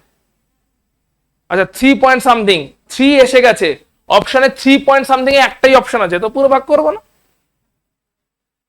এইটা, কিন্তু হ্যাঁ এইটা করতে হবে। আর এই টাইমটা তোমাকে কে বাঁচাবে? এই টাইমটা নিজেকেই প্র্যাকটিস করে করতে হবে, অ্যারিথমেটিকে প্র্যাকটিস রাখতে হবে। ওই জন্য ক্লাস 10 অবধি অ্যারিথমেটিক কম্পালসারি। যে অ্যারিথমেটিক এক্স্যাক্টলি ব্যাংক আর রেলের এক্সাম গুলোতে আসে, ওই সেম জিনিসে গ্রিপ লাগবে পুরো। আজকাল যে বিভিন্ন রকম ভেদিক ম্যাথ আর অ্যাবাকাসে শেখানো হয় যে জিনিসটা, ওই সেম অ্যারিথমেটিকে গ্রিপ লাগবে, কুইক ক্যালকুলেশন কি করে করতে হয়। এবং ওটা করার একমাত্র একটাই উপায়, সেটা হচ্ছে তোমাকে বেশি প্র্যাকটিস রাখতে হবে, প্রচুর প্র্যাকটিস রাখতে হবে। ইভেন অনেক ম্যাথমেটিক্যাল ট্রিক্সও আছে, কুইকলি স্কোয়ার করে দেওয়া, কুইকলি স্কোয়ার রুট করে দেওয়া, এরকম অনেক ট্রিক্স ফিক্সও আছে। হ্যাঁ, ওইগুলো মাথায় রাখতে হবে যাতে এগুলো করতে পারি কুইকলি। ওই যত বেশি ওটা অঙ্কের প্র্যাকটিসটা তোমাকে রাখতে হবে অ্যারিথমেটিক ক্লাস 10 অবধি।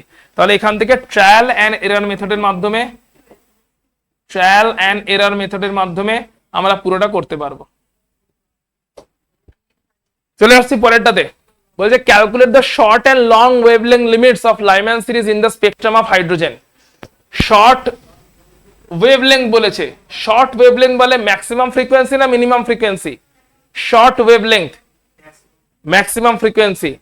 তাহলে আমরা প্রথমে বুঝে নিই short wavelength, short lambda, lambda short বলে লিখছি। শর্ট ওয়েভলেংথ মানে মিন করছি ম্যাক্স ফ্রিকোয়েন্সিকে, আর লং ওয়েভলেংথ মানে মিন করছি মিন ফ্রিকোয়েন্সিকে। এটা ক্লিয়ার? ক্লিয়ার তো?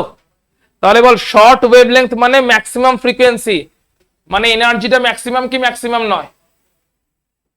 এইচ নিউটা কি হবে? এটা ম্যাক্স আর এটাও মিন।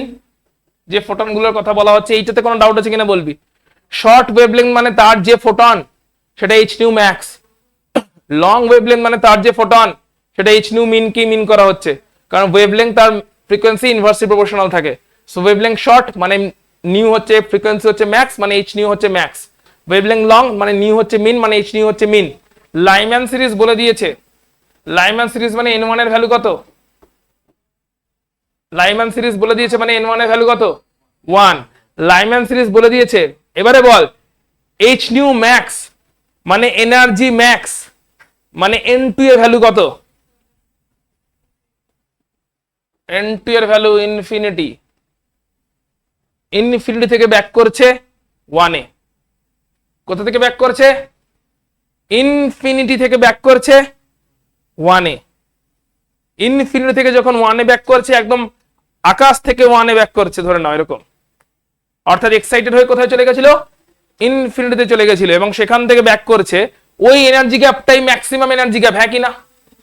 তাহলে মিনিমাম এনার্জি গ্যাপটা কোনটা হবে বল? মিনিমাম এনার্জি গ্যাপটা কোনটা হবে? 1 এ ব্যাক করছে কোথা থেকে? 2 থেকে। Very good. Minimum energy gap হচ্ছে 2 to 1, ম্যাক্সিমাম এনার্জি গ্যাপ হচ্ছে n2 infinity two 1। So calculate করতে বলেছে, so 1 by nu bar is equal to 1 by lambda. 1 by lambda short যদি ক্যালকুলেট করি, ল্যামডা শর্টের জন্য আমরা পেয়ে গেছি Rydberg constant into 1 by 1 square minus 1 by infinity square. Calculate করবে, ল্যামডা বেরিয়ে যাবে এখান থেকে, ল্যামডা শর্ট বেরিয়ে যাবে। আর এর ভ্যালু জানো, এটা 1, এটা কত হবে? তাহলে এটা 1 এটা 0 মানে কিছুই থাকছে না, মানে আরটাই থাকছে, তাই তো? তাহলে 1 বাই ল্যামডা হচ্ছে আর, ল্যামডা বেরিয়ে যাবে, আর 1 বাই আর করতে হবে এক্স্যাক্টলি।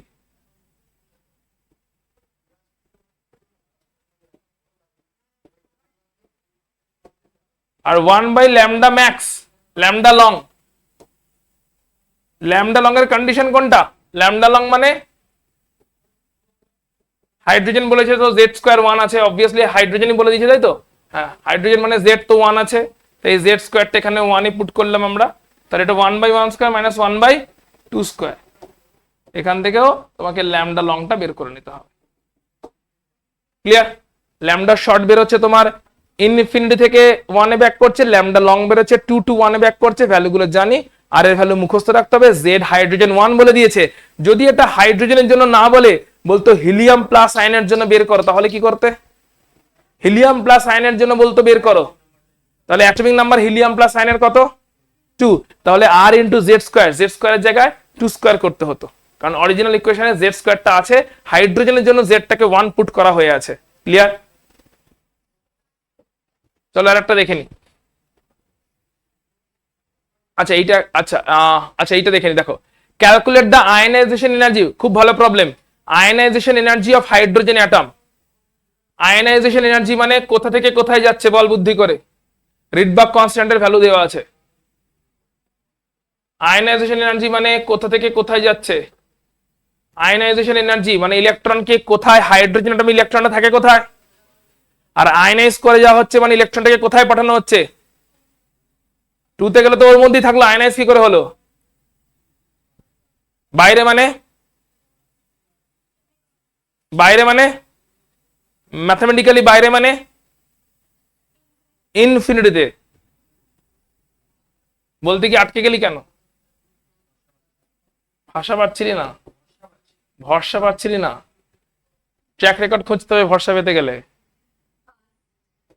সো যেহেতু বলেছে হাইড্রোজেনের আয়নাইজেশন এনার্জি, তার মানে হাইড্রোজেনের ইলেকট্রনটা আছে 1 এ, আর পাঠাতে হবে ইনফিনিটিতে। কোথায় আছে? হাইড্রোজেন ইলেকট্রন আছে হচ্ছে 1 এ, মানে এই ট্রানজিশনটা করতে হয় বেসিক্যালি। এখানে এমিশনের কথা বলছে না, ইলেকট্রনটা আছে হচ্ছে 1 এ, পাঠাতে হবে ইনফিনিটিতে।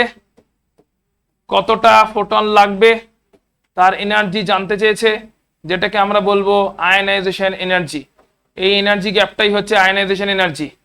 1 থেকে একদম বাইরে বার করে দিচ্ছি, বাইরে মানে ইনফিনিটিতে পাঠিয়ে দিচ্ছি, তার জন্য যে এনার্জিটা লাগছে তাকেই আমরা বলি আয়নাইজেশন এনার্জি। পুরো একদম বাইরে বের করে দিচ্ছি, আয়নাইজ করে দিচ্ছি, H প্লাস হয়ে যাচ্ছে, সেটাই আয়নাইজেশন এনার্জি। তাহলে 1 থেকে ইনফিনিটিতে পাঠানো হচ্ছে, তাহলে এটা হয়ে যাচ্ছে nu bar is equal to 1 by lambda is equal to R into hydrogen মানে 1 square into 1 by 1 square minus 1 by infinity square. Infinity 1 by infinity হচ্ছে 0, 1 বাই ইনফিনিটি এটা হচ্ছে 0, তাহলে এটা 1, সবই 1, দ্যাট ইজ ইকুয়াল টু আর দাঁড়াচ্ছে, এটা হচ্ছে 1 বাই ল্যামডা। এখন তাহলে এনার্জি কত? E is equal to H nu is equal to H C by lambda is equal to H C nu bar. তাহলে H এর ভ্যালু জানা আছে 6.626 into 10 to the power minus 34, C এর value 3 into 10 to the power 8 metre per second, আর nu বারের value বেরিয়ে গেছে। তবে নিউ বারটা আরে পুট করলে হবে না, আরটা একবার সেন্টিমিটার ইনভার্স নয় মিটার ইনভার্সে পুট করতে হবে, বিকজ এগুলো সব এসআইতে আছে। তাই আর এর ভ্যালু যেটা এখান থেকে বেরোচ্ছে এটা সেন্টিমিটার ইনভার্স বেরোয়, এটাকে মিটার ইনভার্সে নিয়ে এসে পুট করতে হবে। এখানে 8টার ভ্যালু মিটার ইনভার্সে থাকতে হবে, সেন্টিমিটার ইনভার্সে এখানে বেরোয়। অর্থাৎ এখান থেকে 8টাকে যখন এখানে পুট করতে হবে, এখানে centimetre inverse to metre inverse এটাও করে নিতে হবে। 1 বাই সেন্টিমিটার আর 1 by metre, that is 10 to the power 2 এর ডিফারেন্স আছে। তাহলে এটা হচ্ছে 10 টু দি পাওয়ার 2 দিয়ে মাল্টিপ্লাই করবি, বাই সেন্টিমিটার আছে না, ইনভার্সে আছে না, 10 টু দি পাওয়ার 2 দিয়ে ডিভাইড করতে হবে। তাহলে E is equal to H new মানে হচ্ছে Hc বাই ল্যামডা মানে হচ্ছে Hc নিউ বার, আর নিউ বারটাই বেরিয়েছে আর সেন্টিমিটার ইনভার্সে। অথবা আর একটা কাজ করতে পারো, যদি আর কে অ্যাজ ইট ইজ রাখতে চাও, ইনভার্স কে নিয়ে ডিল করতে অসুবিধা হচ্ছে, কোনো ব্যাপার না, এখানে চেঞ্জ করো 6.626 into 10 to the power minus 27 erg করে দাও, আর্ক সেকেন্ড করে দাও, এসআই করে দাও, 3 into 10 to the power 10 metre per second করে দাও, 10 সেন্টিমিটার পার সেকেন্ড করে দাও, আর 8টাকে সেন্টিমিটার ইনভার্সে রেখে দাও। যদি সেন্টিমিটার ইনভার্স টু মিটার ইনভার্সে কোনো কনফিউশন হয়, কনফিউশন অ্যাভয়েড করে যাও, ওটাকে সেন্টিমিটার ইনভার্সে রেখে দাও, এটাকে সেন্টিমিটার পার সেকেন্ড করে দাও 10⁻10 করে দিয়ে, এটাকে আর্ক সেকেন্ড করে দাও 10⁻−27 করে দিয়ে। ঠিক আছে, মাথায় ঢুকেছে? সো রিডবার্গ ইকুয়েশন ইউজ করে প্রবলেম করা পসিবল? বল, যার যেটা সুবিধা লাগবে। প্রীতি মাথায় ঢুকেছে সবগুলো, ভার্গব মাথায় ঢুকেছে। আচ্ছা, অনলাইনে যারা আছে একটু বলো, প্রিয়দর্শিনী, তনুষা, সপ্তর্ষ, ক্লিয়ার হয়েছে? ওকে, ঠিক আছে, তাহলে আজকে আমরা এখানে ক্লাসটা শেষ করছি।